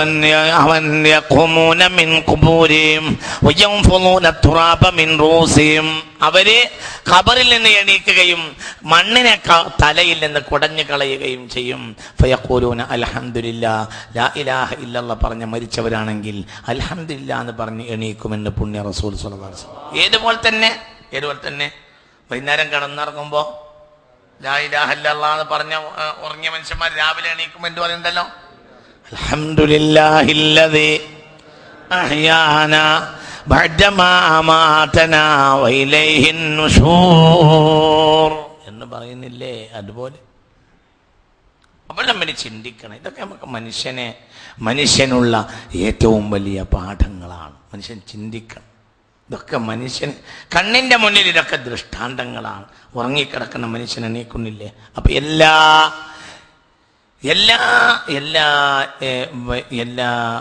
വൈകുന്നേരങ്ങളും മനുഷ്യൻ മരണം പോലെയാണ്. എല്ലാ രാവിലെയും ഒരു എണീക്കൽ പോലെയാണ്. ഒരു മഹ്ശറിലേക്കുള്ള ഓട്ടം പോലെയാണ്. രാവിലെ എണീറ്റാൽ പിന്നെ എന്ത് ചെയ്യും? അങ്ങാടിയൊക്കെ പായാണ്. നഫ്സി പറഞ്ഞ് ജീവിക്കണം. വൈകുന്നേരമായാൽ എല്ലാവരും കൂട്ടിലേക്ക് ഓടുകയാണ്. ഉറങ്ങണം. അപ്പോൾ ഖബറിന്റെയും മഹ്ശറയുടെയും ജീവിതത്തിന്റെയും ആവർത്തനം എല്ലാ ദിവസവും നടക്കുന്നുണ്ട്. മനസ്സിലായില്ല? നിങ്ങൾക്ക് പറഞ്ഞത് മനസ്സിലായോ? വൈകുന്നേരമായ ഓരോരുത്തരും എന്ത് ചെയ്യും? കൂട്ടിലേക്കാണ്. ഒരു ഖബറിലേക്ക് പോകും പോലെയാണ്. പിന്നെ ഉറങ്ങി അങ്ങനെ കിടക്കുകയാണ്. പിന്നെ രാവിലെ അവൻ എണീക്കും, അത് ഖബറിൽ നിന്ന് എണീക്കും പോലെയാണ്. പിന്നെ അവൻ അങ്ങാടിയിലേക്ക് അവന് 10 ഉറുപ്പിക ഉണ്ടാക്കാൻ വേണ്ടി പായും. നഫ്സിയാണ്. അതേതുപോലെയാണ്? മഹ്ശർ പോലെയാണ്. എല്ലാ പ്രഭാതങ്ങളും സ്വർഗം പോലെയാണ്. എല്ലാ ഉച്ചകളും മഹ്ശർ പോലെയാണ്. എല്ലാ രാത്രിയും നരകത്തെ പോലെയാണ്. നരകം രാത്രി നരകത്തെ പോലെയാണ്. ഫഹിയൽ ആന സൗദാ മുള്ളിമ, അതിശക്തമായി ഇരുളുള്ള മുത്തിയ അവസ്ഥയാണ് നരകത്തിന്റെ അവസ്ഥ എന്ന് പുണ്യ റസൂൽ. ഒരാൾക്ക് സ്വർഗം കാണണമെങ്കിൽ രാവിലെ എണീറ്റാൽ മതി. രാവിലെ കാണുന്ന ഈ പ്രകൃതിയാണ് എന്ത്? സ്വർഗത്തിന്റെ അവസ്ഥ. ആളുകളെ തമ്മിൽ കാണും. എന്തില്ല? ചൂടില്ലാത്ത പ്രഭാതത്വം. നമ്മളെ നാട്ടിലെ സുഖമൊക്കെ പോയി കഴിഞ്ഞ് മനുഷ്യന്മാരൊരു സുഖത്തിന് വേണ്ടിയിട്ടാണ് വയനാട്ടിലേക്ക് പോയിരുന്നത്. വയനാട്ടിൽ സൂര്യാഘാതം, പൊള്ളലും എന്താ പ്രശ്നം? ഭയങ്കരല്ലേ? അറിയില്ല, അത്ര ആളുകളെ വയനാട്ടിൽ സൂര്യാഘാതം ഏറ്റവർ എത്ര ആളുകൾ വയനാട്ടിലുണ്ട്. ഇപ്പോൾ മനുഷ്യന്മാർ തണുപ്പിന് വേണ്ടി പോകുന്നതാണ് ഇങ്ങോട്ട് വയനാട്ടിലേക്ക്. വയനാടിൻ്റെ അവസ്ഥ മാറി, എല്ലാം മാറി. അപ്പൊ നോക്കുന്നില്ല, എല്ലാം വലിയ പാഠങ്ങളാണ്. എല്ലാ ദിവസവും നമുക്ക് ഈ പാഠങ്ങൾ അല്ലാഹു തആല പഠിപ്പിക്കുന്നുണ്ട്. സ്വർഗത്തെ എല്ലാ ദിവസവും ഒരാൾ കാണുന്നുണ്ട്. രാവിലെ എണീക്കുന്ന സ്വർഗത്തിന്റെ അവസ്ഥ വഖ്തുൽ ജന്ന മാ ബൈന തുലൂഇൽ ഫജ്രി വ തുലൂഇ ശംസി, പ്രഭാതം ഉദിച്ചിട്ട് സൂര്യൻ ഉദിക്കുന്നതിന്റെ ഇടയിലുള്ള സമയം പോലെയാണ് സ്വർഗത്തിലെ സമയം. അൽ മഹ്ശറു കല്ലഹീറ, മഹ്ശർ നട്ടുച്ച പോലെയാണ്. അൽ ജന്ന ജഹന്നമു കമിഥിലി ജൗഫിൽ ലൈലി, നരകം എന്നത് പാതിരാത്രി പോലെയാണ്. ഫഹിയൽ ആന സൗദാ മുദ്ലിമ, അത് ഇരുളടഞ്ഞ ഒരു ഭാഗമാണ് എന്ന് പുണ്യ റസൂൽ സ്വല്ലല്ലാഹു അലൈഹി വസല്ലം. അല്ലാഹു നമ്മളെ കാക്കട്ടെ. അപ്പൊ എല്ലാത്തിനും തെളിവ് നമുക്ക് എന്നും കിട്ടുന്നുണ്ട്. എല്ലാ ദിവസവും അത് നമുക്ക് കിട്ടിപ്പോരുന്നുണ്ട്. നമ്മുടെ ജീവിതത്തിൽ തന്നെ നമ്മൾ മരിക്കലിനെയും ഹയാത്താകലിനെയും അനുഭവിക്കുന്നുണ്ട്. മരിക്കലാണ് ഉറക്കം, ഹയാത്താകലാണ് ഉറക്കത്തിൽ നിന്ന് എണീക്കൽ. ഇതെല്ലാം അല്ലേ? വീണ്ടും നമ്മളിങ്ങനെ ഓടുന്നില്ലേ? നേരവൃത്തപ്പയല്ലേ നഫ്സ് നഫ്സി എന്നറിഞ്ഞ്. അപ്പോൾ ഇതൊക്കെ മനുഷ്യൻ, ഇതെല്ലാം ഉണ്ടായിട്ടും മനുഷ്യൻ ചിന്തിക്കാത്തത് അവന്റെ ഏറ്റവും വലിയ വിഡ്ഢിത്തരാണ്. മുസാഫിലേക്ക് നോക്കിക്കോളൂ. അല്ലാഹു നാഫിയ ഇൽമിനെ തരട്ടെ. എന്താ ഈ പറയുന്നതിന്റെ അർത്ഥം? ആയത്തുല്ലഹും, അല്ലാഹ് മനുഷ്യർക്കുള്ള ഏറ്റവും വലിയ ദൃഷ്ടാന്തമാണ്. അൽ-അർളുൽ മൈതതു, മൃതമായി കിടക്കുന്ന ഭൂമി, അഹ്യൈനാഹാ, ആ ഭൂമിയെ നാം ജീവിപ്പിച്ചു. അതിന് അനുയോജ്യമായ സൗകര്യങ്ങളെല്ലാം നാം കൊടുത്തു. അതൊക്കെ എനിക്ക് കഴിയും, നിങ്ങൾക്ക് കഴിയില്ല. അതൊക്കെ ആ രൂപത്തിലായത് കൊണ്ട് മാത്രമാണ്, ആ രൂപത്തിലായതുകൊണ്ട് മാത്രമാണ്, ഓരോ വസ്തുക്കളും അതതിന്റെ വിധത്തിൽ ആയതുകൊണ്ട് മാത്രമാണ് ഈ ഭൂമിയിൽ മനുഷ്യന് ജീവിക്കാൻ കഴിയുന്നത്. വെള്ളത്തിന്റെ അവസ്ഥയിലായിട്ടില്ലെങ്കിൽ അത് ഖരപദാർത്ഥം, നല്ല ഉറച്ച ഒരു പാറ പോലെയാണ് വെള്ളമെങ്കിൽ വെള്ളത്തിന്റെ ഗുണം മനുഷ്യന് ഈ ഗുണം ഉണ്ടാവില്ല. മനുഷ്യരിൽ നല്ല ശതമാനം വെള്ളമാണ്. വെള്ളമോ രക്തം വെള്ളത്തിൽ നിന്നാണ്. രക്തത്തിന്റെ 83% പച്ചവെള്ളം. എന്താണ്? രക്തത്തിന്റെ 83% പച്ചവെള്ളമാണ്. പച്ചവെള്ളം ചിന്തിക്ക്.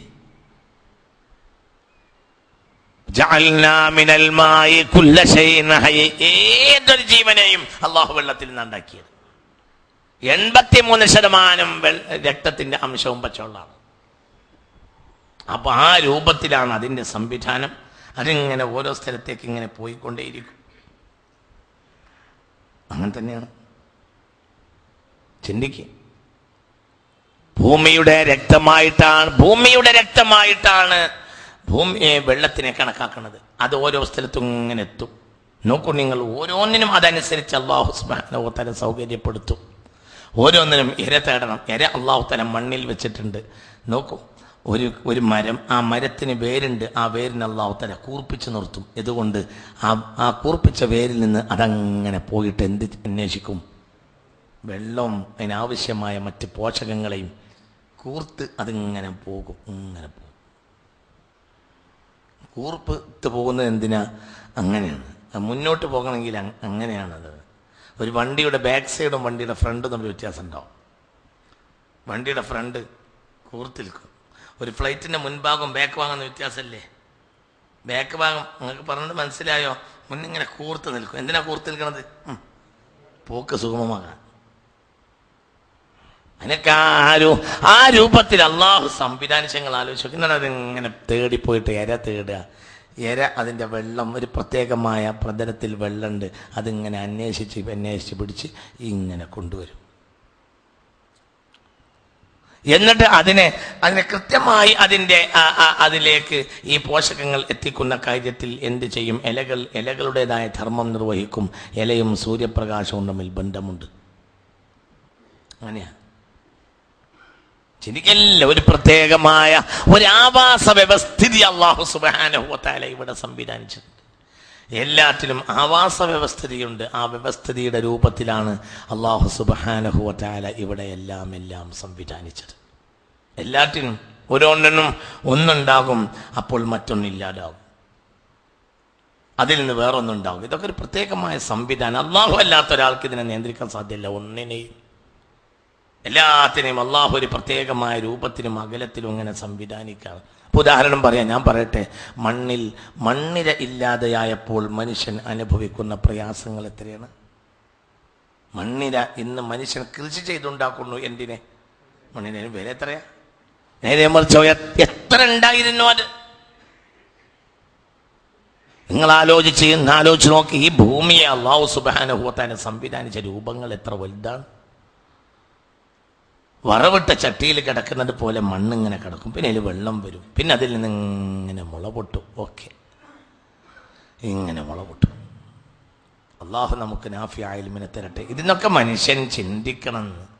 ഇതിനെല്ലാം മനുഷ്യൻ അവൻ അല്ലാഹു തആല സംവിധാനിച്ചു തന്ന കാര്യങ്ങളെക്കുറിച്ച് അവൻ ആലോചിക്കണം. എന്തൊക്കെയാണ് ഇത്? അല്ലാഹു അല്ലാത്ത ഒരാൾക്ക്, ഈ രൂപത്തിൽ അല്ലാഹു അല്ലാത്ത ഒരാൾക്ക് ഈ സംവിധാനങ്ങളൊന്നും ചെയ്യുക സാധ്യമല്ല.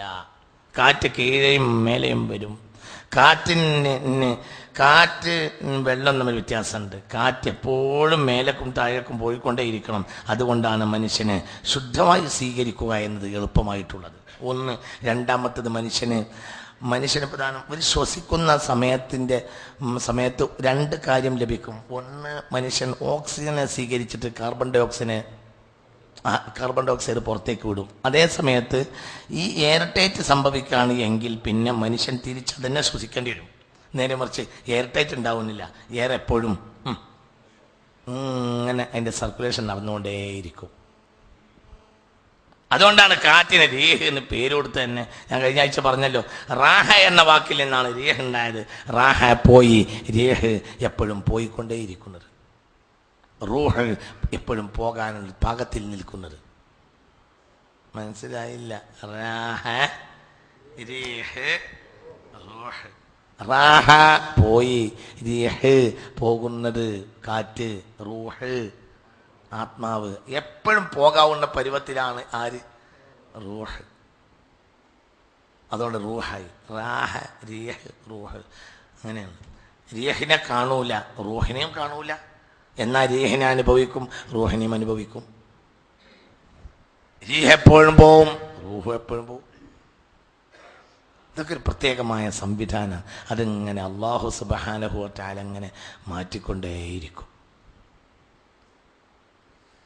ഇന്ന ഫീ ഖൽഖിസ് സമാവാതി വൽ അർളി വഖ്തിലാഫിൽ ലൈലി വൻ നഹാരി വൽ ഫുൽകിൽ ലതീ തജ്രി ഫിൽ ബഹരി ബിമാ യൻഫഉൻ നാസ്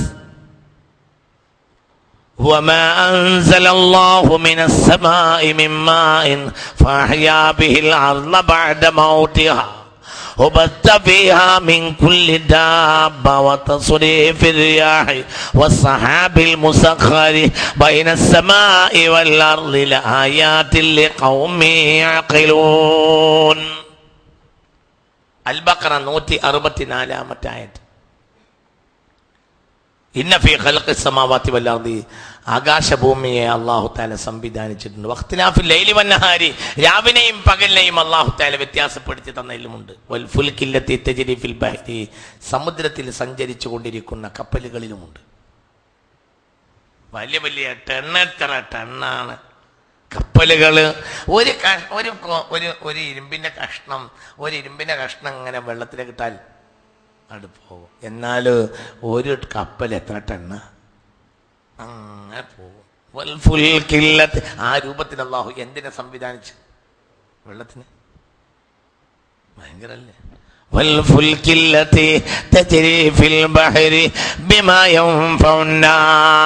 ജനങ്ങൾക്ക് ഉപകാരമായി ആയ വസ്തുക്കളുമായി സഞ്ചരിച്ചു കൊണ്ടിരിക്കുന്ന കപ്പലുകളിലുണ്ട്. വൽഫുൽക്കി, കപ്പലുകളിലുണ്ട്. അല്ലത്തി തജ്രി ഫിൽ ബഹരി, സമുദ്രത്തിൽ സഞ്ചരിച്ചു കൊണ്ടിരിക്കുന്ന കപ്പലുകളിലുണ്ട്. ബിമാ യൻഫഉൻ നാസ്, ജനങ്ങൾക്ക് ഉപകാരമായ വസ്തുക്കളെയും കൊണ്ട് സഞ്ചരിച്ചു കൊണ്ടിരിക്കുന്ന കപ്പലുകളിലുമുണ്ട്. ലോകത്ത് ഏറ്റവും കൂടുതൽ ചരക്കുകൾ അങ്ങോട്ടും കൊണ്ടുപോകുന്നത് ആരാണ്? കപ്പൽ. അത് വെള്ളത്തിലാണ്. എന്നാലും മോട്ടോർ കൽപ്പിച്ചിട്ടുണ്ട്. ഒരു കാലത്ത് എന്ത് മോട്ടർ? രണ്ട് കാര്യമാണ്. കാറ്റ് അതിനെ നിയന്ത്രിക്കും, അതങ്ങനെ പോകും.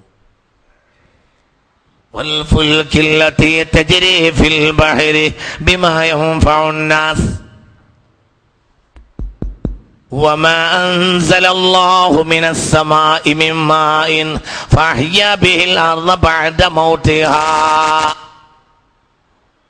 وما أنزل الله من السماء من ماء മുകളിൽ നിന്ന് അല്ലാഹു സുബ്ഹാനഹു വ തആല വെള്ളത്തെ ഇറക്കുന്നു ഫഅഹ്യാ ബിഹിൽ അർള ആ വെള്ളം കാരണം അല്ലാഹു തആല ഭൂമിയെ ജീവിപ്പിക്കുന്നു ബഅദ മൗതിഹാ ആ ഭൂമിയെ മരിച്ചു കിടത്തിയതിനു ശേഷം ആദ്യം അത് മരിക്കും പിന്നെ ആ വെള്ളം വന്നാൽ അത് വീണ്ടും ജീവിക്കും പിന്നെയോ വബസ്ത ഫിഹാ മിൻ കുല്ലി ദാബ്ബ വമാ അൻസല അല്ലാഹു മിനസ് സമാഇ മിൻ മാഇൻ ഫഅഹ്യാ ബിഹിൽ അർള ബഅദ മൗതിഹാ വബസ്ത ഫിഹാ മിൻ കുല്ലി ദാബ്ബ എല്ലാ ജീവന്റെ വസ്തുക്കളെയും എല്ലാ ജീവികളെയും അല്ലാഹു തആല ഭൂമിയിൽ ബസ്ത വിതറുകയും ചെയ്തിരിക്കുന്നു ബസ്ത വിതറി കാണുന്നത് കാണാത്തത് എന്തൊക്കെയാ റബ്ബനാ മാ ഖലഖത ഹദാ ബാതില ഒന്നും വെറുതെ പഠിച്ചിട്ടില്ല ഒന്നും വെറുതെ പഠിച്ചിട്ടില്ല ഓരോന്നിലുണ്ട് ചിന്തിക്ക്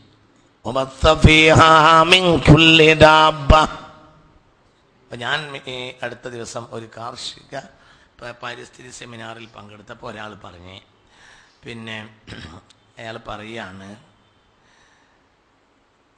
കീടനാശിനികൾ അടിക്കേണ്ടി വരുന്നത് ശ്രദ്ധിക്കണം കേട്ടോ വളരെ ശ്രദ്ധിക്കണം കീടനാശിനികൾ അടിക്കേണ്ടി വരുമ്പോൾ താൽക്കാലിക വിളവുണ്ടായാലും വീണ്ടും വിളവിനെ കുറക്കും അതിന് അയാൾ കാരണം പറയുന്നത് എന്താണെന്നറിയോ ഈ കീടനാശിനികൾ അടിക്കേണ്ട ഒരു ആവശ്യം ഉണ്ടായിരുന്നില്ല അല്ല ഉഷാറിന് ചിന്തിച്ചാൽ ഇത് മനസ്സിലാവുള്ളൂ അല്ല വളരെ കൃത്യമായ പോയിന്റാണ് നമ്മൾ നല്ല ഉറങ്ങണ്ട ശരിക്കും നല്ല ചിന്തിക്കണം ഇയാൾ പറയാണ് വളരെ ചിന്തിക്കേണ്ട ഒരു വാക്ക് പറഞ്ഞ അയാൾ വളരെ ചിന്തിക്കേണ്ട സംഗതിയാണ് അതായത് ഇവിടെ ഈ പ്രപഞ്ചത്തിൽ അല്ലാഹു സുബ്ഹാനഹു വ തആല എല്ലാം കൃത്യമാക്കി വെച്ചിട്ടുണ്ട് ഈ കീടനാശിനി കൃഷി എന്നുള്ളത് ജനങ്ങൾക്ക് ഉപകാരമായി ഇവിടെ അല്ലാഹു നേരത്തെ നിശ്ചയിച്ചാണല്ലോ അത് നിലനിൽക്കണമെങ്കിൽ കീടനാശിനിൻ്റെ ആവശ്യമുണ്ടോ ഉണ്ടാവാൻ പാടില്ലല്ലോ കാരണം ആദ്യകാലത്തെ കീടനാശിനി എന്നൊരു സംഗതി ഇല്ലല്ലോ അപ്പൊ കീടനാശിനി എന്നത് പ്രകൃതിദത്തമായ രീതിക്ക് എതിരാണ് അതെന്തിനാ ഉപയോഗിക്കുന്നത് വിളവുണ്ടാക്കാൻ പക്ഷെ അത് വിളവുണ്ടാക്കല്ല വിളവില്ലാതാക്കും അതെങ്ങനെ വിളവില്ലാതാക്കുക ഈ കീടനാശിനിയുടെ ധർമ്മം ഇവിടെ ആരായിരുന്നു നിർവഹിച്ചിരുന്നത് നിർവഹിച്ചിരുന്നത് ജീവികളാണ് ഉദാഹരണം പാടത്തിൻ്റെ നോട് അനുബന്ധിച്ച് പിന്നെ രണ്ട് സ്വഭാവമുള്ള ഭൂമിയുണ്ടെങ്കിൽ അതിൽ അനവധി ജീവികൾ പാർക്കും മനസ്സിലായില്ല അതായത് വയലും പറമ്പും വയലിൻ്റെയും പറമ്പിൻ്റെയും ഇടയിൽ പ്രകൃതി തന്നെ ചില പ്രത്യേക ചെടികൾ ഉണ്ടാക്കുന്നു അല്ല ഉഷാറിലാണെങ്കിൽ ഞാൻ പറയുള്ളൂ ചിന്തിക്കണം കേട്ടാ ചിന്തിക്കണം അതായത്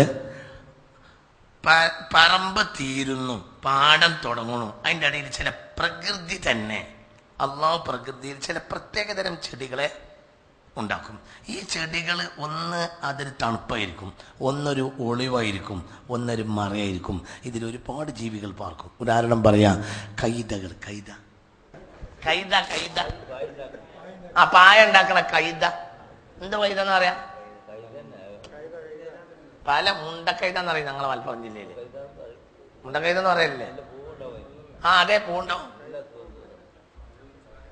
ആ പിന്നെ പൂച്ചെടി മുണ്ടക്കൈത മനസ്സിലാവണ്ട പറഞ്ഞത് ഇങ്ങനല്ല പിന്നെ ഒരു പ്രത്യേകം വളരുന്ന ഒരു പുല്ല് ഇതൊക്കെ ഈ സാധനങ്ങൾ ഒരുപാട് ജീവികൾ അതിൽ പാർക്കും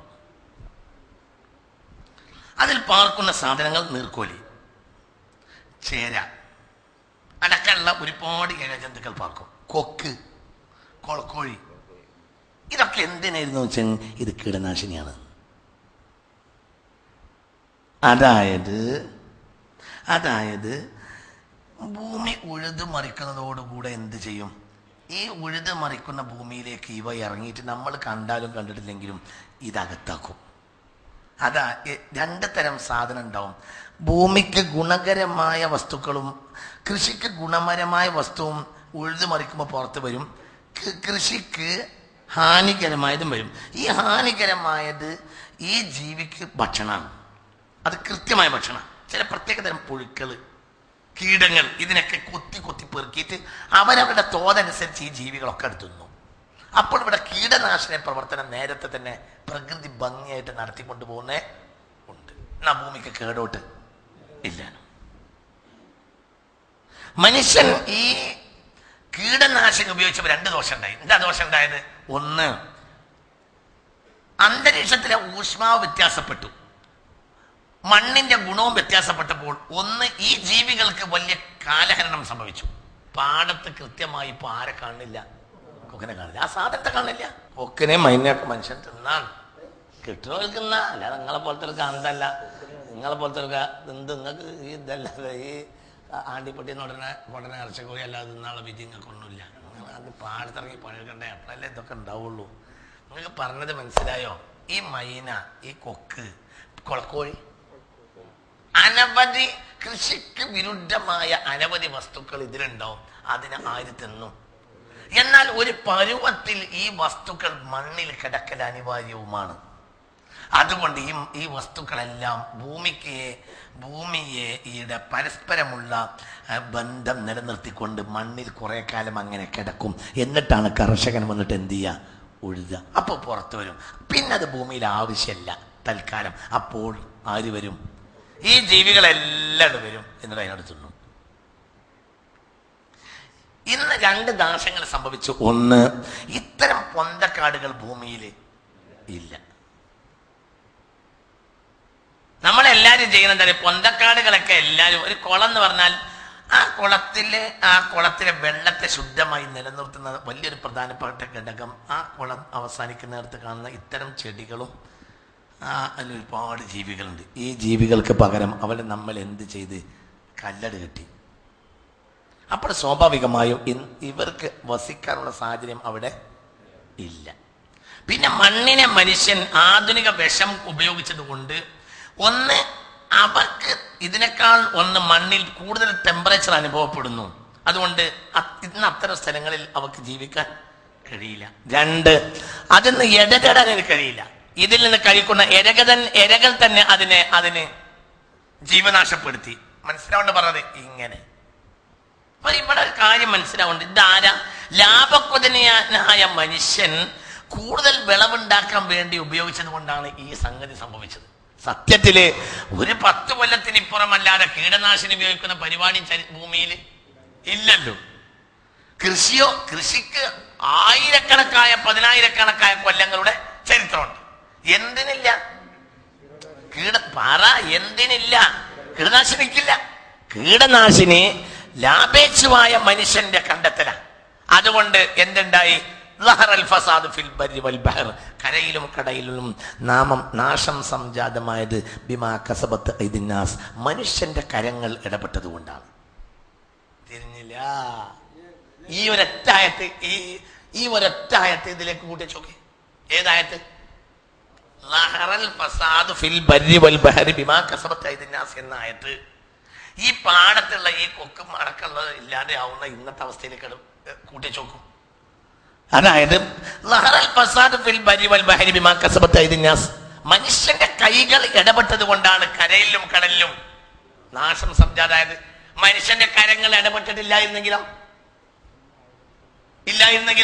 പ്രകൃതിയിലെ ആ കൃത്യമായ നിലവാരത്തിൽ അങ്ങനെയാണ് കഴിഞ്ഞു. പുതിയ വളം ഉപയോഗിക്കുന്ന കൃഷികൾ കുറുക്കൻ തിന്നുന്നില്ല. കാരണം കുറുക്കന് മനസ്സിലായി. ആർക്ക് മനസ്സിലായിട്ടില്ല? അല്ല നിങ്ങൾ അവര് പറഞ്ഞ് വലിയ വാക്കാണ് പറഞ്ഞത്. അത് പഴയ കാലത്ത് ഒരു വെള്ളരി ഉണ്ടാക്കിയ 12 കാക്കണം. ആര് തിന്നും? എന്നാൽ ഇത് വിഷമാണ് എന്ന പാടപ്പ ആർക്കുണ്ട്? കുറുക്കനുണ്ട്. ആർക്കില്ല? ഇരുകാലിക്കില്ല എന്ന് പറയണ. മനുഷ്യരില്ല എന്നല്ല പറയേണ്ടത്, ഇരുകാലിക്കില്ല. ഈ വെള്ളരി ഞാൻ തിന്നാൽ ഞാൻ നാശാവും എന്ന ബോധം ആർക്കുണ്ട്? കുറുക്കനുണ്ട്. ചിന്തിക്ക്, കുറുക്കനല്ലേ അറിയാലോ. കുറുക്കൻ തന്നെ ആ സാധനം തന്നെ ഇന്നില്ലാതാവുക. ഓക്കെ, എന്തൊക്കെ ജീവികളാ പോയത്. ഭൂമിയിൽ മനുഷ്യൻ ഇടപെട്ടപ്പോൾ അനവധി ജീവനില്ലാതായി. കന്ന് പൂട്ടുന്ന ഈ കൊക്ക് ഇതിനെല്ലാം തിന്നും. ഇങ്ങനെ 10, 20, 25 കൊക്ക് ഇങ്ങനെ കണ്ണിടയിൽ ഇങ്ങനെ പൂട്ടിക്കൊണ്ടിരിക്കുന്ന ആള് അഞ്ചത്തിന് ഒരൊറ്റ വടിയൊരു എറിഞ്ഞാൽ അന്ന് ഉച്ചക്കുള്ള തീറ്റ ഓന് കൊക്കിനെയും കിട്ടും. മനസ്സിലായില്ല? എന്നൊക്കെ പറഞ്ഞത് മനസ്സിലായില്ലേ? ഈ ചെറുജീവികളെ ആര് തിന്നും? കൊക്ക് തിന്നും. കൊക്കിന് ആര് തിന്നും? മനുഷ്യൻ തിന്നും. ഒരു കുഴപ്പമില്ല. എല്ലാ കൊക്കിനെയൊന്നും തിന്നാൻ കിട്ടും. കൊക്ക് വലിയ സൂത്രക്കാരനാ. 100 കണക്കിന് കൊക്കിൻ്റെ കൂട്ടത്തിൽ ഒരു കൊക്കിനെ മടി കൊണ്ട് എറിഞ്ഞ് പിടിച്ച് തിന്നും. ബാക്കിയുള്ള 99 കൊക്ക അവിടെ തന്നെ ഉണ്ടാവും. വീണ്ടും ആവശ്യത്തിനത് അതവിടെ നടക്കും. ഇവൻ്റെ കാര്യം നടക്കും, അതിൻ്റെ കാര്യം നടക്കും, എല്ലാം നടക്കും. പ്രകൃതി ഭംഗിയായിട്ട് നടക്കും എല്ലാ കാര്യവും. എന്നാൽ മനുഷ്യന്റെ കരങ്ങൾ ഇടപെട്ടപ്പോൾ നാശം സംജാതമായി. അതാണ് ഈ നാശം. എല്ലാം അതിന്റെ വൃത്തി നഷ്ടപ്പെട്ടു. ഒന്ന്, പൊണ്ടക്കാടുകളില്ല. 2, ഭൂമിയുടെ തന്നെ മണ്ണിന്റെ തന്നെ ടെമ്പറേച്ചർ ക്രമാതീതമായി ഉയർന്നു. കാരണം അതിൽ അനധികൃതമായ വസ്തുക്കൾ നമ്മൾ ഉപയോഗിക്കുന്നു. എന്തിനാ അതൊക്കെ പറയുന്നു? എൻ്റെ കുട്ടിക്കാലത്ത് നമ്മൾ ഈ പഴക്കച്ചവടങ്ങളൊക്കെ സുലഭമായി തുടങ്ങിയിരുന്ന കാലത്ത് പഴക്കടയിൽ ഒരാൾ തന്നെ നിൽക്കും. എന്തിന്? ഈച്ച നട്ടാൻ. ഇന്നോ ഈച്ച സാധനമില്ല.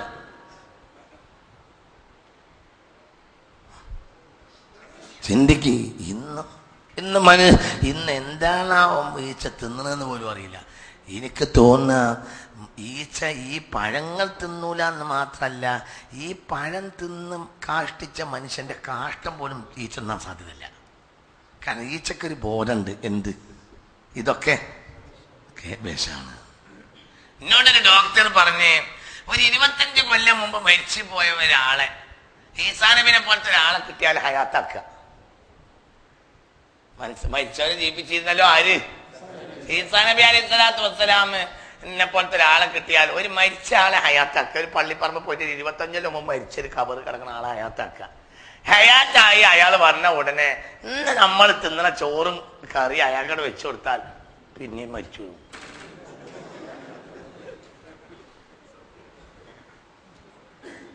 കാരണം അയാളുടെ മണ്ണിനത് പരിചയമല്ല. അയാളുടെ ഒരു മണ്ണുണ്ടല്ലോ, അയാൾക്ക് അള്ളാഹു നിശ്ചയിച്ചൊരു മണ്ണില്ലേ, ആ മണ്ണിന് ഈ ഭക്ഷണം പരിചയമേ ഇല്ല. അത് ശുദ്ധമായ ഭക്ഷണം കഴിച്ച മനുഷ്യനാണ്. ഇത് കഴിച്ചതന്നെയാണ് ഓരം കൊടുക്കും. അപ്പോൾ നമ്മൾ ചിന്തിക്കണം, മനുഷ്യനാണ് ഈ പ്രകൃതിയിലെല്ലാം അള്ളാഹു കൃത്യമായ ഒരു സംവിധാനം. എല്ലാം വായുവിന്റെ ധർമ്മം, വെള്ളം വെള്ളത്തിന്റെ ധർമ്മം, ജീവികളുടെ ധർമ്മം, എന്തൊക്കെയാണോ എന്തിനും.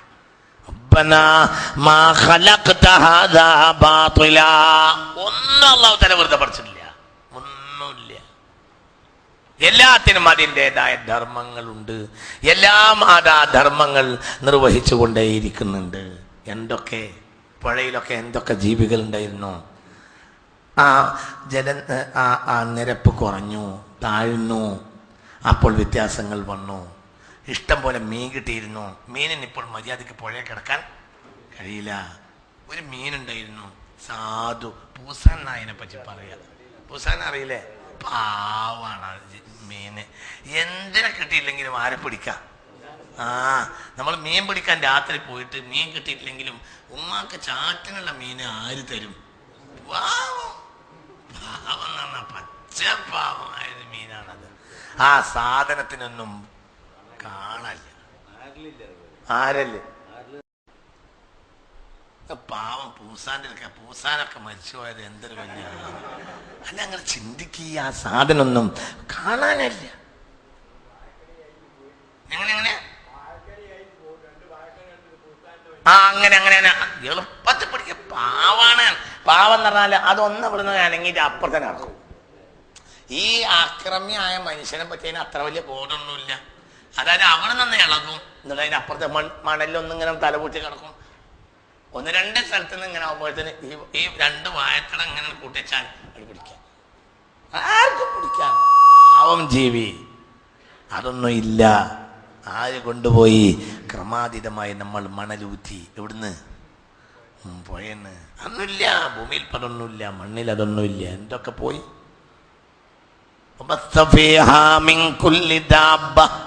ഈ മണ്ണിൽ ആവശ്യമായ ജീവികളെല്ലാം നാം വിതറി.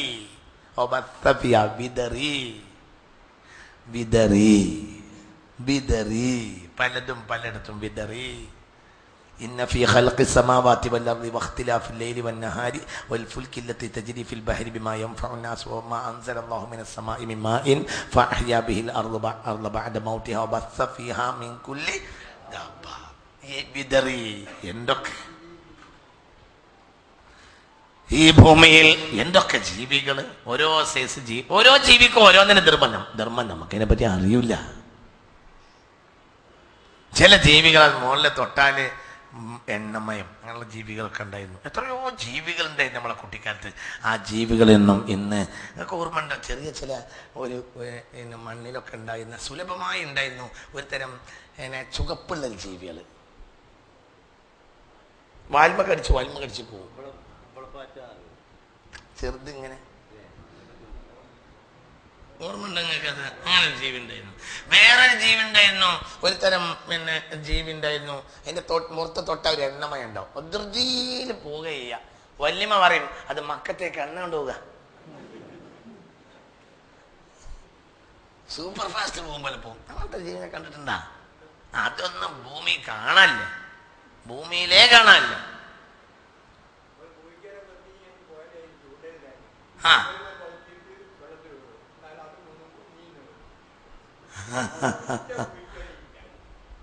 അല്ല, സത്യം തന്നെ.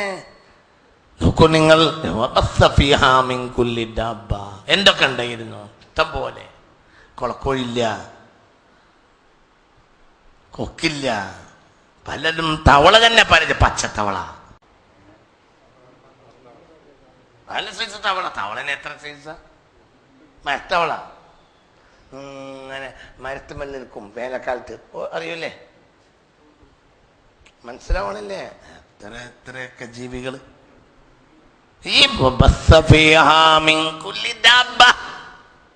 ഈ കോടാനക്കോടി ജീവവർഗങ്ങൾ മണ്ണിലുണ്ടായത് അള്ളാഹു അതിനെ അതാത് സ്ഥലത്ത് വിതറിയതാണ്. അതുണ്ടാകാൻ ആവശ്യമാണ്. ഇല്ലെങ്കിൽ ഭൂമിയെ അതിന്റെ കൃത്യതയിൽ നിലനിർത്താൻ കഴിയില്ല. ഇവിടെ ടെമ്പറേച്ചർ നിയന്ത്രിച്ചതിൽ, കാലാവസ്ഥയെ കൃത്യമായി നിലനിർത്തിയതിൽ, മണ്ണിനെ ഫലഭൂയിഷ്ടമാക്കിയതിൽ, വിളവ് കൂടിയതിൽ, എല്ലാത്തിന്റെ പിന്നിലും ആരുണ്ട്? ജീവികൾ.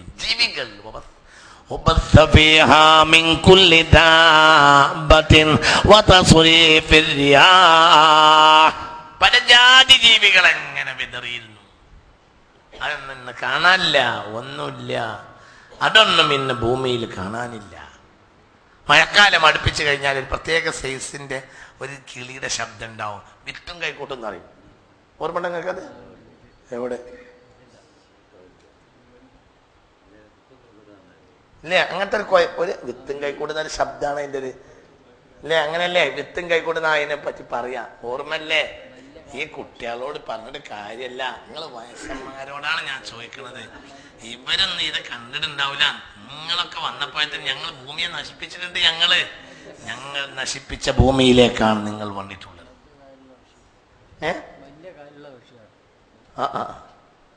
ഈ വിത്തും കൈക്കോട്ടും. പിന്നെ ഉണ്ടായിരുന്നു പറമ്പൻ തൈ എന്നാണ് വേറൊന്നുണ്ട്. പറമ്പൻ തൈ എന്നാണ് ഒരു സാധനമുണ്ട്. പറമ്പത്തയ്യ അറിയില്ലേ? ഈ കാലിങ്ങനെ പൊക്കും. വല്യമ്മ പറയും അത് മാനം പൊളിഞ്ഞാടുകയാണെങ്കിൽ ഞാൻ അടിപ്പെടാതിരിക്കാൻ വേണ്ടിയിട്ട് പറമ്പൻ തയ്യം. ആരെങ്കിലും കുട്ടികൾ കിടക്കണ നേരത്ത് കുട്ടികൾ കിടന്നിട്ട് ഇങ്ങനെ ആക്കുകയാണെങ്കിൽ, കാല് പൊക്കി കിടക്കുകയാണെങ്കിൽ വല്യമ്മ പറയും എന്ത് ഇതെന്താടാ പറമ്പൻ തയ്യം കിടക്കും പോലെ കിടക്കണ. അതൊക്കെ ഞാൻ കണ്ടിട്ടുണ്ട്. ഈ ജീവി ഇങ്ങനെ കിടക്കണ ഞാൻ കണ്ടിട്ടുണ്ട്. ഇഷ്ടം പോലെ ഉണ്ടായിരുന്നു നമ്മളെ വയലിലൊക്കെ. വേനൽക്കാലായ ഇഷ്ടംപോലെ കാണാം ഈ പറമ്പൻ തയ്യനെ. അതിന്റെ മുട്ട ഉണ്ടാവും. മുട്ട 1 നമ്പർ.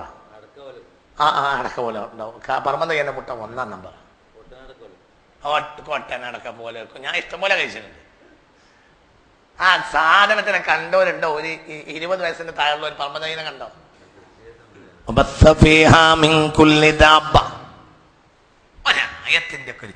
ആയത്തിന്റെ ഒക്കെ ചുരുക്കത്തിന് ഈ ഭൂമിയിൽ എല്ലാ ജീവികളെയും നാം വിതറി. എല്ലാം ഉണ്ടായിരുന്നു. പറമ്പൻ തയ്യനെ മനസ്സിലായില്ലേ? എങ്ങനെ മണ്ണിലിറങ്ങാത്ത ഒരു ജീവിയുണ്ട്, ഒരു കിളിയുണ്ട്. മണ്ണിലിറങ്ങിയ പൊങ്ങാൻ കഴിയില്ല. ഒരു പക്ഷി ഞാൻ കണ്ടിട്ടുണ്ട്. ആ പക്ഷി എൻ്റെ കുട്ടിക്കാലത്ത് ഇഷ്ടംപോലെ ഉണ്ടായിട്ടുണ്ട്. അതിൻ്റെ കൊക്ക് ഇങ്ങനെ ഒരു മഞ്ഞ കൊക്ക അങ്ങനെ പൊങ്ങി നിൽക്കും. അത് മണ്ണിലിറങ്ങൂല, അങ്ങനെ പറന്നുകൊണ്ട് ഇറക്കും. മണ്ണിലിറങ്ങിയാൽ പൊങ്ങാൻ കഴിയില്ല, മണ്ണിലിറങ്ങിയാൽ ആയുസ് പറയും. അങ്ങനത്തെ ഒരു ജീവി അങ്ങനെ ഉണ്ട്. എൻ്റെ കുട്ടിക്കാലത്ത് ഇഷ്ടം പോലെ ഉണ്ടായിരുന്നു. എന്താ പറയാ, മണ്ണിലിറങ്ങൂല, മണ്ണിലിറങ്ങാൻ പറ്റില്ല. ചുട്ടി അങ്ങനെ ഇറങ്ങും, മണ്ണിലിറങ്ങാൻ പറ്റൂല. മണ്ണിലിറങ്ങിയാൽ പിന്നെ അത് ഇനി പൊങ്ങാൻ കഴിയില്ല.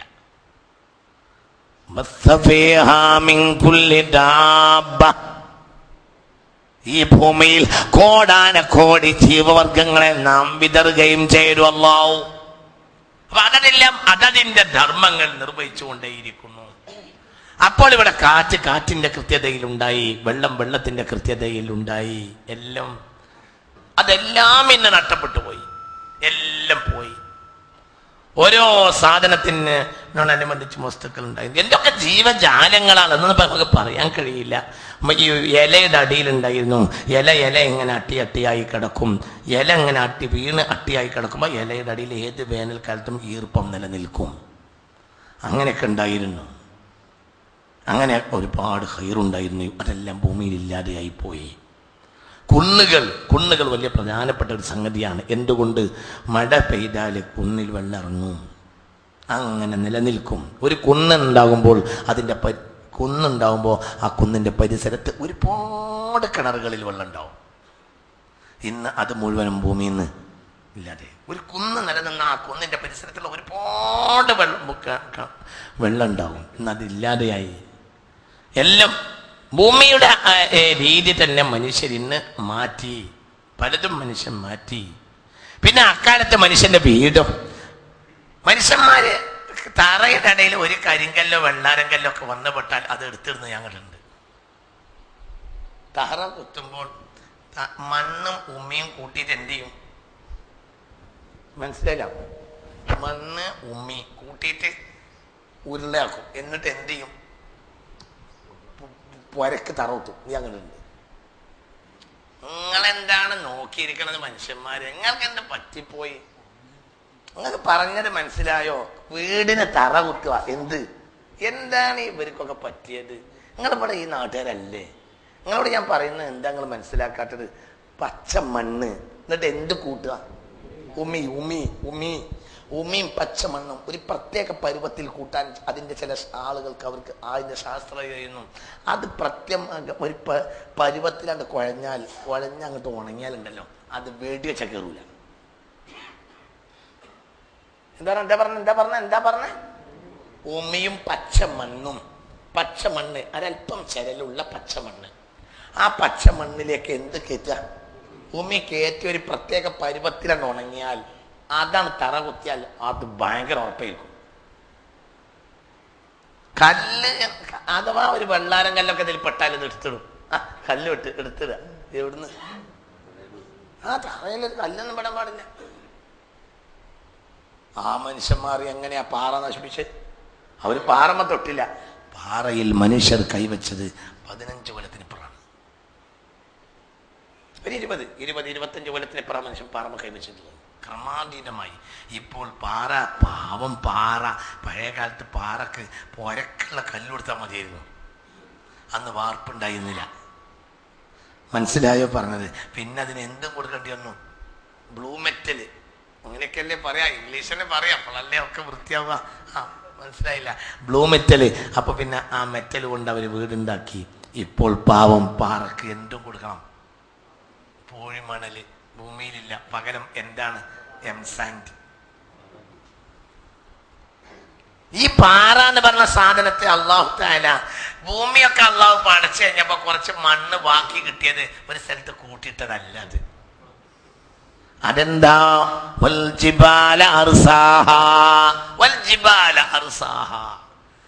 അല്ലാഹു സുബ്ഹാനഹു വ തആല ഭൂമിയെ അത് ജനങ്ങൾക്ക് വാസയോഗ്യമാക്കാൻ വേണ്ടി ആണിയാക്കി അടിച്ചതാണ്. എന്തിന്? പർവ്വതത്തിന് ആണി അടിച്ചതാണ് പർവ്വതത്തിന്. ചിന്തിക്കും. അല്ലാഹു തആല ആദ്യം ഭൂമിയെ പടച്ചപ്പോൾ ഭൂമിയിൽ പർവ്വതമില്ല. ഭൂമി ഒറ്റ ഭൂമിയാണ്. പർവ്വതം അന്ന് ഭൂമിയിലില്ല. പക്ഷേ അപ്പൊ ഭൂമി ഇങ്ങനെ ഇളകി കളിക്കാൻ തുടങ്ങി. അത് ജനങ്ങൾക്ക് താമസിക്കാൻ പറ്റിയ പരുവത്തിലായില്ല. അതിങ്ങനെ ഇളകി കളിച്ചു. ഫഖലഖല്ലാഹുൽ ജിബാല അലൈഹാ റവാസിയ. അപ്പോൾ ഭൂമിയുടെ ഇളക്കം നിൽക്കാൻ വേണ്ടിയിട്ട് ഭൂമിയുടെ മേൽ പടച്ച ആണിയാണ് എന്ത് പറ. അതുറപ്പന്നല്ലേ? എന്തുകൊണ്ട്? ഭൂമിയെയും പാറയെയും രണ്ടായിട്ടല്ലേ ഖുർആൻ പറഞ്ഞത്? ഫലാ യൻളുറൂന ഇലൽ ഇബ്ലി കൈഫ ഖുലിഖത് وإلى السماء كيف رفعت وإلى الجبال كيف نصبت وإلى الأرض كيف سطحت. പർവ്വതങ്ങളിലേക്ക് നോക്ക്, ഭൂമിയിലേക്ക് നോക്ക്. ഓഹോ ഓഹോ, പർവ്വതം വേറെ, ഭൂമി വേറെ. എന്താ മേപ്പോട്ട് നോക്കിയിരിക്കണ? തല കൊടുക്കണ. വെള്ളിയാഴ്ച സൂറത്ത് കേട്ടിട്ട് ഇപ്പോഴും ഈ ചിന്തിക്കണില്ലേ? പർവ്വതം വേറെ, പർവ്വതത്തെ ഭൂമിയുടെ കൂട്ടത്തിൽ പടച്ചിടനല്ല ചങ്ങാതിയെ. ആദ്യം അള്ളാഹു തആല പടച്ചത് ഉരുണ്ട ഭൂമിയാണ്. അതിൽ എന്തില്ല? പാറപർവ്വതങ്ങളില്ല. പിന്നെ അതിൻ്റെ മേൽ അതിനെ ജനവാസയോഗ്യമാക്കാൻ വേണ്ടി അച്ഛാനയായി പടച്ചതാണ് എന്തിനെ? പർവ്വതത്തിന്. നോക്ക് നോക്ക്, ആയത്ത് നോക്ക്. ഫലാ യൻളുറൂന ഇലൽ ഇബ്ലി കൈഫ ഖുലിഖത് وإلى السماء كيف رفعت وإلى الجبال كيف نصبت وإلى الأرض كيف سطحت وإلى الجبال كيف نصبت. പർവ്വതത്തിനെ എങ്ങനെയാണ് നാട്ടി നിർത്തിയിട്ടുള്ളത് എന്ന് ചിന്തിക്കട്ടെ. വൈലൽ അർളി കൈഫ സുതിഅത്, ഭൂമിയെ എങ്ങനെയാണ് ഉരുട്ടിപ്പരത്തിയിട്ടുള്ളത് എന്നും ചിന്തിക്കട്ടെ. ഭൂമി വേറെ, അന്തും. ഒരു കാര്യം മനസ്സിലായി. ഇപ്പൊ ഏതൊരു സാധനത്തിനുണ്ടാവും. ഇതിപ്പോ ഇതിന്റെ ആണിയാ. ഏത്? ഇങ്ങോട്ട് നോക്കിയട കുട്ടികളെ, ഇതിന്റെ ആണിയാണ് എന്ത്? പറയേ. ഇതിന്റെ ഇടയിൽ ഇത് കണ്ടില്ലേ? ഇത് പറ, ഇതിന്റെ ഇടയിലുള്ള ആണിയാണ്. ഈ ആണി ഒരാളാണ് പറിച്ചാൽ അന്തും. ഒരു സ്ഥലത്തല്ല, എത്ര സ്ഥലത്താണ് പർവ്വതം ഭൂമിയെ രണ്ടാക്കി പറഞ്ഞത് ഖുർആനിലെ മൊത്തം. أنتم أشد خلقا أم السماء بناها رفع سمكها فسواها وأغطش ليلها وأخرج ضحاها والأرض بعد ذلك دحاها أخرج منها ماءها ومرعاها والجبال أرساها.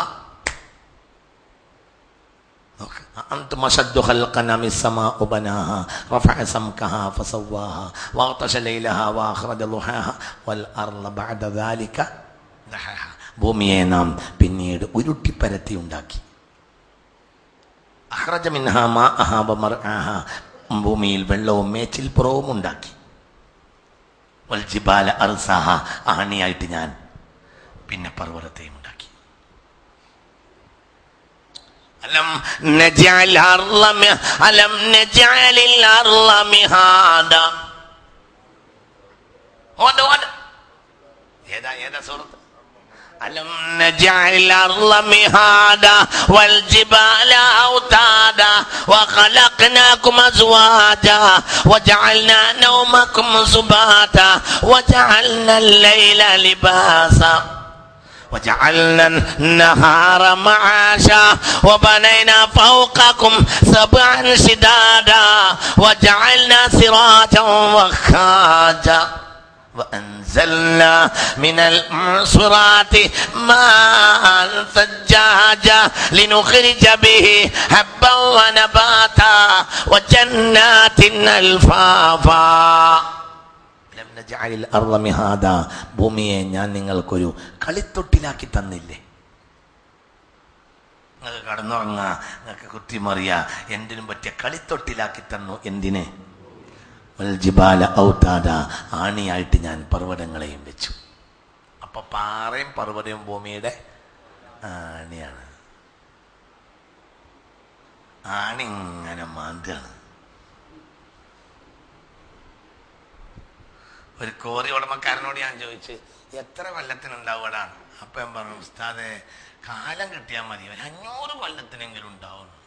അപ്പോൾ ഓൻ്റെ വിചാരം എന്താണെന്നറിയോ? ഖിയാമത്ത് നാൾ അടുത്തൊന്നും വരാതിരിക്കട്ടെ. മൂല്യന്മാര് വേഗം വേഗം ഖിയാമത്ത് നാൾ ഉണ്ടാവും എന്ന് പറയുമ്പോൾ ഇവനൊരു ബേജാറാണ്. എന്ത് ഈ കൽക്കോലി നമുക്ക് പിന്നെ കിട്ടൂലല്ലോ, അല്ലാതെ എന്തല്ല. എന്തൊരു മനുഷ്യന്മാരാണ്. മനുഷ്യരല്ല ഇവന്റെ പ്രശ്നം. ഇവന്റെ പ്രശ്നം എന്താണെന്നറിയോ? ഒരേ കാലം കുറച്ച് നിങ്ങോട്ട് കിട്ടിയാൽ മതി. ഒരു 500 കൊല്ലത്തിനുള്ള ഇഷ്ടം പോലെ സാധനം നമ്മൾ എടുത്തിട്ടുണ്ട്. ഒരു കോഴിക്കോട് ജില്ലക്കാരനായ കൽക്കോറിക്കാരൻ എന്നോട് ഈ അടുത്ത് പറഞ്ഞതാ. നമ്മൾ ചിന്തിക്കും. അപ്പൊ നമ്മൾ അല്ലാഹു സുബ്ഹാനഹു വ തആലയുടെ ഈ സംവിധാനത്തെ പറ്റി നമ്മൾ ആലോചിക്കും. അപ്പൊ ഈ സംവിധാനങ്ങളൊക്കെ കൃത്യമായി മനുഷ്യൻ ദുരുപയോഗം ചെയ്തിട്ടുണ്ടായിരുന്നില്ല. അപ്പോൾ ജീവികൾ ജീവികളുടെ സ്ഥാനത്ത് നിന്ന്, പ്രകൃതി പ്രകൃതിയുടെ സ്ഥാനത്ത് നിന്ന് അതൊക്കെ അതിന്റെ ധർമ്മം നിർവഹിച്ചു കൊണ്ടേ വരികയാണ്. മനുഷ്യൻ കൈവച്ചപ്പോൾ ടെമ്പറേച്ചറിൽ വ്യത്യാസം വന്നു. എത്രയാ? 11,113 കൊല്ലത്തിന്റെ ഉള്ളിൽ ഭൂമി കണ്ട ഏറ്റവും വലിയ ചൂട് ഈ കൊല്ലമാണെന്ന് പറയുമ്പോൾ അതിന്റെ ഗൗരവം എത്രയാ? 11,113 കൊല്ലത്തിന്റെ ഉള്ളിൽ ഭൂമി കണ്ട ഏറ്റവും വലിയ ചൂട് ഇപ്പോഴാത്ര. ഇതെന്തിനാ ഞാൻ നേരത്തെ ആദം നബിയെ പറ്റി പറഞ്ഞതെന്നറിയോ? ആദം നബി അലൈഹി സ്വലാത്തു വസ്സലാം വന്നിട്ട് ഇങ്ങനത്തെ ഒരു ചൂട് വരില്ല. ആജാതി ചൂടാണ്. വെള്ളത്തിന്റെ കാര്യം പറയണ്ട. 44 പുഴയുണ്ട് കേരളത്തിൽ. ആ കേരളത്തിലാണ് ഇന്ന് വെള്ളമില്ലാതെ മനുഷ്യന്മാർ പായുന്നത്. അപ്പോൾ വേറൊരു അവസ്ഥ എന്തായിരിക്കും? എന്തുകൊണ്ട്? മനുഷ്യൻ പ്രകൃതിയിൽ കൈവച്ച്.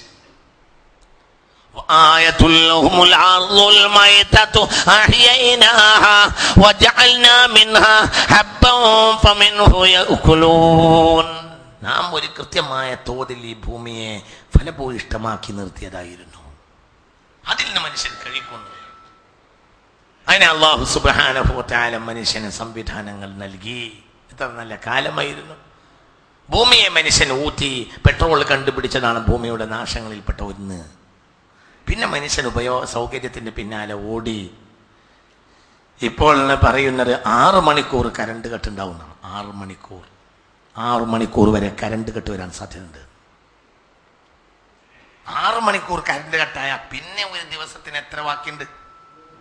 18 മണിക്കൂറുണ്ട്. ആ 18 മണിക്കൂർ എങ്ങനെ കഴിയുന്ന ഇപ്പോഴത്തെ ചിന്ത മുന്നോട്ട് പോയില്ല. നമ്മൾ ഇതിനൊക്കെ ചിന്തിക്കണം. മനുഷ്യൻ കൈവച്ചപ്പോൾ ഇതൊക്കെ നാശായി. ഇതിനെല്ലാം ഒരു പ്രത്യേകമായ ഒരു സംവിധാനം അല്ലാഹു തആല ഏർപ്പെടുത്തിയിരുന്നു. ഇതിനൊക്കെ ഒരു രീതി ഉണ്ടായിരുന്നു, ഒരു പ്രത്യേക സംവിധാനം ഉണ്ടായിരുന്നു. അത് മനുഷ്യന് കൈവച്ചിട്ടുണ്ടായിരുന്നില്ല. മനുഷ്യന് ഇതിനൊക്കെ പേടിയായിരുന്നു. എല്ലാത്തിനും മനുഷ്യൻ അതിനങ്ങനെ കൃത്യമായി. മനുഷ്യൻ തീയിനെ ആരാധിച്ചു. ഞാൻ തീയിനെ ആരാധിച്ച ശിർക്കാണെങ്കിലും തീയിനോട് മനുഷ്യൻ കാണിച്ച ഒരു രീതിയുണ്ട്. പ്രകൃതിയിലെ ഓരോ വസ്തുക്കളെയും മനുഷ്യൻ ആരാധിച്ചിട്ടുണ്ട്. ഈ ആരാധന തെറ്റായിരുന്നെങ്കിലും അതതിൻ്റെ സ്ഥാനത്ത് മനുഷ്യൻ അതിനെ കണ്ടു എന്നത് വലിയൊരു കാര്യം തന്നെയാണ്. നിങ്ങൾ പറഞ്ഞാണ് ആ മനുഷ്യൻ അതിനൊക്കെ എന്താണ് അതിനൊക്കെ ബഹുമാനിച്ചു. അങ്ങനെയാണ് ഓരോന്നിനും മനുഷ്യന്മാർ. ഉദാഹരണം പറയാം, ഇന്ന് വിഷു അല്ലേ? വിഷുവിൽ മാറ്റം വന്നല്ലോ. എന്താ വന്നത്? ഇപ്പൊ കണിക്കൊന്ന. വിഷുവിന് ഉണ്ടാവേണ്ടതാണ് എന്ത്? കണിക്കൊണ്ട നേരത്തെ പൂത്തുപോയി. നേരത്തെ പൂത്ത്, ചൂട് കൂടി കണിക്കൊണ്ട നേരത്തെ പൂത്ത്. ഇത് ചരിത്രത്തിൽ അപൂർവ സംഭവമാണ്. വിഷുവും അള്ളാഹും തമ്മിൽ ബന്ധമുണ്ടോന്ന് മനസ്സിലായില്ല. ഇവിടെ ഒരു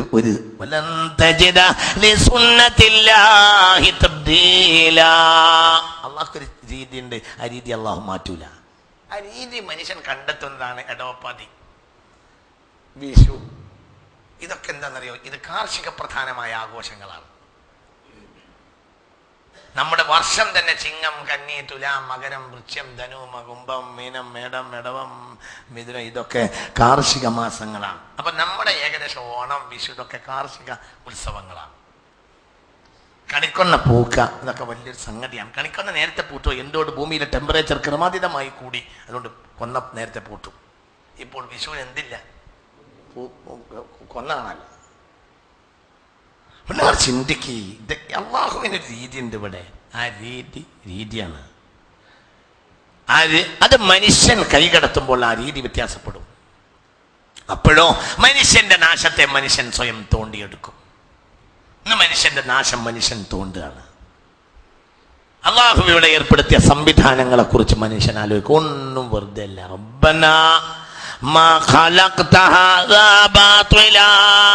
ഒരു കാരണം പറയാ, ഒരു നായ ഇങ്ങോട്ട് ഒരു നായ തൊട്ടാൽ 7 വട്ടം കഴുകണം. എന്നാ നായനെ കൊല്ലാൻ പാടുണ്ടോ? പാടില്ലല്ലോ. നിങ്ങൾ ആദ്യം സ്ഥലത്തുണ്ടോ എന്ന് പറയും, നരന്ത് ബാക്കി പറയാൻ പറ്റുള്ളൂ. നിങ്ങൾക്ക് പറഞ്ഞത് മനസ്സിലായോ? നായ തൊട്ടാൽ 7 വട്ടം കഴുകണം.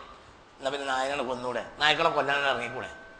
നമ്മളെല്ലാവരും ഒരു സേവനവാരം തീരുമാനിച്ച് ഈ ആഴ്ച നാട്ടിലുള്ള നായ്ക്കനെ മുഴുവനും പിടിച്ചു കൊല്ലുക. അതിനെപ്പറ്റി ഇസ്ലാമിന്റെ വിധി എന്താ? താനി ഹറാം. നായ തൊട്ട 7 വട്ടം കഴുകും. എന്ത് ചെയ്യൂല? നായനെ കൊല്ലില്ല. നായനെ കൊല്ലാണെങ്കിൽ നായക്ക് പേ പിടിക്കണം. നിങ്ങൾക്ക് പറഞ്ഞത് മനസ്സിലായി? എന്തുകൊണ്ട്? റബ്ബനാ മാ ഖലഖ്ത ഹാദാ ബാതിലാ. ഒന്നും വെറുതെ പഠിച്ചിട്ടില്ല, ഒന്നും വെറുതെ പഠിച്ചിട്ടില്ല. എന്തുകൊണ്ട്? ഈ ഭൂമിയിലെ ഒരുപാട് നന്മക്ക് ആര് കാരണമാണ്? നായക്ക് വെള്ളം കൊടുത്ത കാരണത്താൽ വേശ്യയെ അള്ളാഹു സ്വർഗത്തിലാക്കിയിട്ടുണ്ട്. നായ വേശ്യാവർത്തി കഴിഞ്ഞ് വരുമ്പോ എന്താണ്? നായ മണ്ണിലിങ്ങനെ നാവിട്ട് ഉരസുന്നതും വെള്ളത്തിന് അടിയിലുള്ള ഒരു കുഴിക്കടിയിലുള്ള വെള്ളത്തിലേക്ക് നോക്കുന്നതും ഈ വേശ്യ പെണ്ണ് കണ്ട് അവിടെ എത്തിയപ്പോ ഈ പെണ്ണിന് ഭയങ്കര മനസ്സലിഞ്ഞ്. പിന്നെ നോക്കുമ്പോ ഈ അവിടുന്ന് വിട്ടുപോകാൻ ഒരു പെണ്ണിന് മടി. ഈ നായ ദാഹമുള്ള നായെ കണ്ടു പോവാൻ പെണ്ണിന് മടി. പിന്നെ നോക്കുമ്പോ ഓടി നോക്കിയിട്ട് എന്തെങ്കിലും വെള്ളം എടുത്ത് കൊടുക്കാൻ ഒന്നും കിട്ടിയില്ല. അപ്പോൾ പിന്നെ എന്ത് ചെയ്തു? ഫഖലഅത് സിയാബഹ, വസ്ത്രമഴിച്ചു. ഫഖലഅത് മൗഖഹ, തേവിടിശി പെണ്ണുങ്ങൾ ഇടുന്ന ഷൂ ആണ് ആ പെണ്ണിൻ്റെ. ആ ഷൂ അഴിച്ചു. ഫത്തഖദത്ഹ ഹബ്ലൻ വദൽവാ, ഈ വസ്ത്രം കയറാക്കുകയും ഷൂവിനെ ബക്കറ്റാക്കുകയും ചെയ്തു. ഫഅർവത്തിൽ കൽബ, പലതവണ വെള്ളം എടുത്തിട്ട് നായക്ക് കൊടുത്ത്. അവസാനം നായക്ക് വെള്ളം കൊടുത്തപ്പോൾ നായ വെള്ളം എടുത്തില്ല.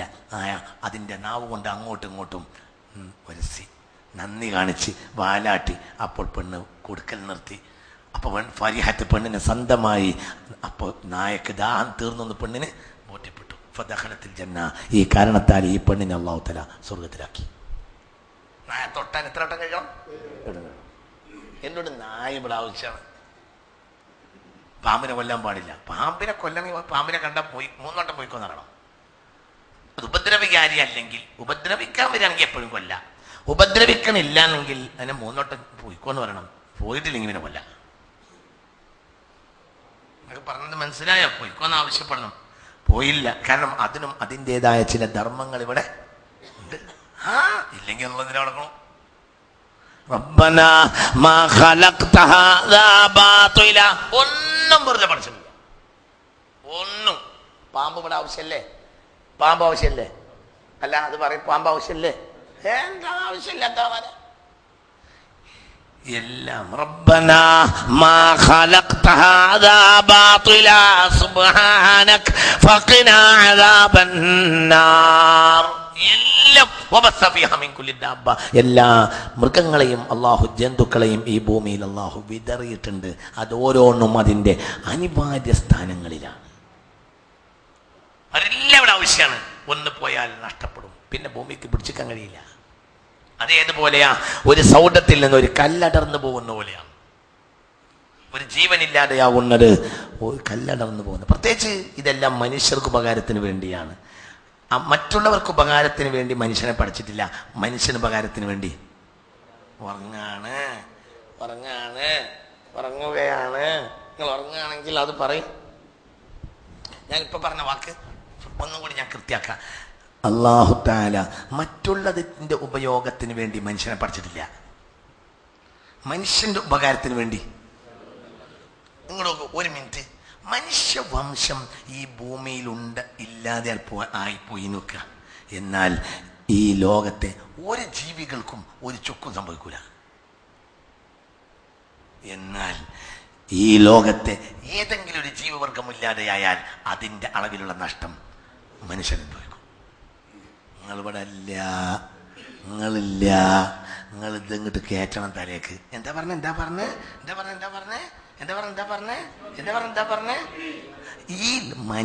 ഈ ലോകത്ത് മനുഷ്യവർഗം ഇല്ലാതെയായാൽ ഈ ലോകത്തെ ഒരു ജീവിവർഗത്തിനും ഒരു ചുക്കും സംഭവിക്കില്ല. എന്തുകൊണ്ട്?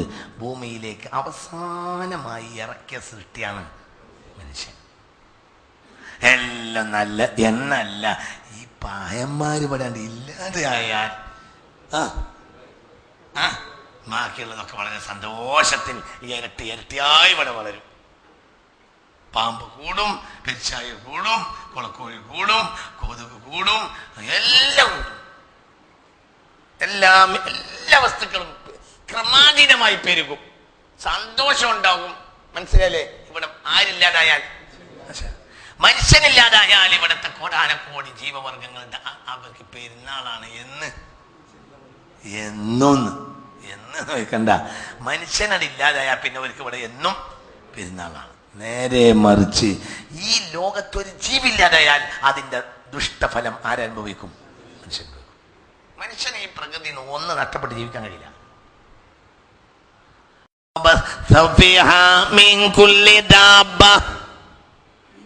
വളരെ ചിന്തിക്കണം. അപ്പൊ ഈ ഭൂമി ഇതാണ്, വളരെ നമ്മൾ ചിന്തിക്കണം.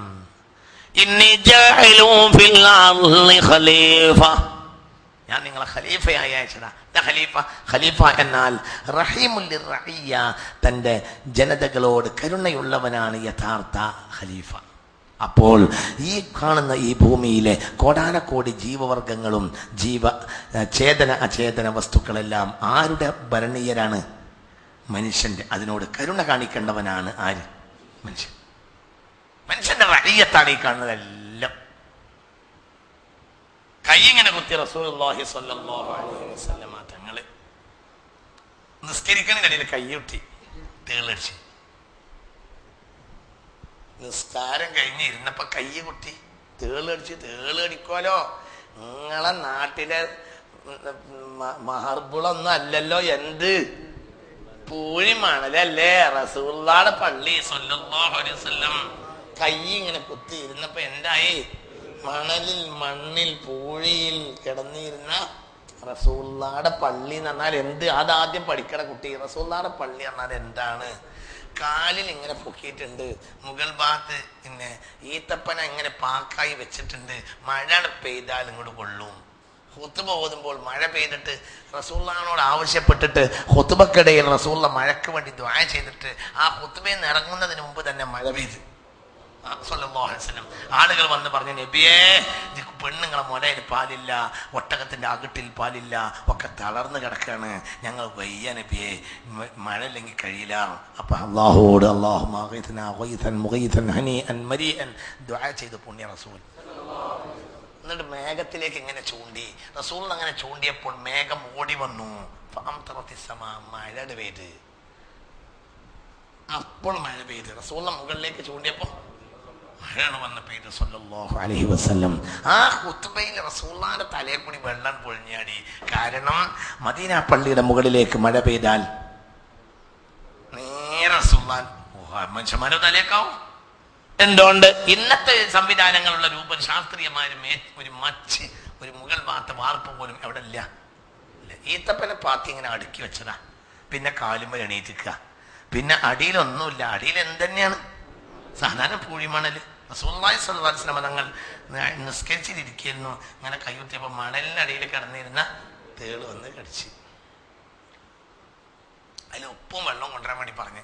അതിന് ഉപ്പും വെള്ളം കൊണ്ടുവന്ന് ഖുൽ ഹുവല്ലാഹു അഹദ് ഫലക്ക് നാസ് ഓതിയിട്ട് ഇങ്ങനെ ഉപ്പും വെള്ളം കൂടി ഇങ്ങനെ പാരുന്നതിനടി പറഞ്ഞു, മാലിൽ അഖ്റബി മാ യദഉ നബിയൻ. വല്ലാത്തൊരു തേളന്നെ, നബിമാരെ വരെ വിടുന്നില്ലല്ലോ. എന്നിട്ടും കൊല്ലാൻ കേട്ടില്ല. പിന്നെ എന്നെ പൊയ്ക്കോളി ഒക്കെ ഒന്ന് മണലൊക്കെ ഒന്ന് തപ്പി തരിഞ്ഞ് നോക്കുക, ഇതിനടിയിൽ ഇതിനൊക്കെ ഒന്ന് പിടിക്കണം, ഒക്കെ നിളക്കി എന്ന് പറഞ്ഞു. ഒന്നും ചെയ്തില്ല. റസൂലിന്റെ തമാശ രൂപയാണ് പറഞ്ഞു. തേളിങ്ങോട്ട് കടിച്ചിട്ട് ചുമന്നു. ഉപ്പും കൊണ്ടുവന്നു, വെള്ളം കൊണ്ടുവന്നിട്ട് എന്ത് ചെയ്ത് ഇതിൽ ഉപ്പ് വെള്ളത്തിലാക്കിയിട്ട് ഇങ്ങനെ ചൊരിക്കണില്ല. റസൂള്ള ഏത് സൂറത്ത് കോടി ഖുൽഹുവല്ലാഹു അഹദും ഫലക്കും നാസ് ഓതിയത്. മഴ പെയ്താലോ അത് ശുക്ർ ചെയ്യും.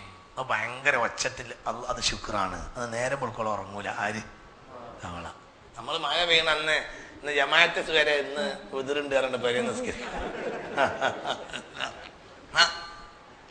മഴ പെയ്താൽ മഴയും കാറ്റും ഇടിയൊക്കെ വന്നെങ്കിൽ ജമാഅത്തിന് പോകുന്നതിനകത്ത് ഉതിരുണ്ടെന്ന് ഫിഖിൽ നിയമമുണ്ട്.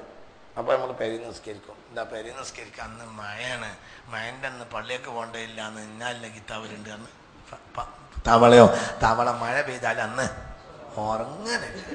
അതന്ന് ശുക്ർ ചെയ്തുകൊണ്ടേയിരിക്കും, നേരെ പോൾക്കോളം തസ്ബീഹിലും. കാരണം അതിന് ഏറ്റവും ഇഷ്ടപ്പെട്ട ആവശ്യമായ സാധനമാണ് എന്ത്? വെള്ളം ഭൂമിയിൽ വന്നാൽ ഏറ്റവും അല്ലാഹുവിനോട് നന്ദി പറയുന്ന ജീവി തവളയാണ്. തവളയുടെ ധർമ്മമുണ്ട് അവിടെ നിർവഹിക്കേണ്ടത്. ഓരോന്നും റബ്ബനാ മാ ഖലഖ്ത ഹാദാ ബാതില, ഈ ഭൂമിയിൽ ഒന്നും അല്ലാഹു തആല വെറുതെ പഠിച്ചിട്ടില്ല. ഇതൊക്കെ ഉണ്ടായാലേ ഈ ഭൂമി ഇവിടെ നിലനിൽക്കുള്ളൂ. അത് മനുഷ്യൻ ലാഭേച്ഛുവായ മനുഷ്യൻ അതിൽ കൈവച്ചു, അതില്ലാതെയായി ഓരോന്നും. അപ്പൊ ചിന്തിക്കുക, മൃതമായി കിടക്കുന്ന ഭൂമി മനുഷ്യർക്കുള്ള ദൃഷ്ടാന്തമാണ്. അതിനെ നാം ജീവിപ്പിച്ചു. പിന്നെ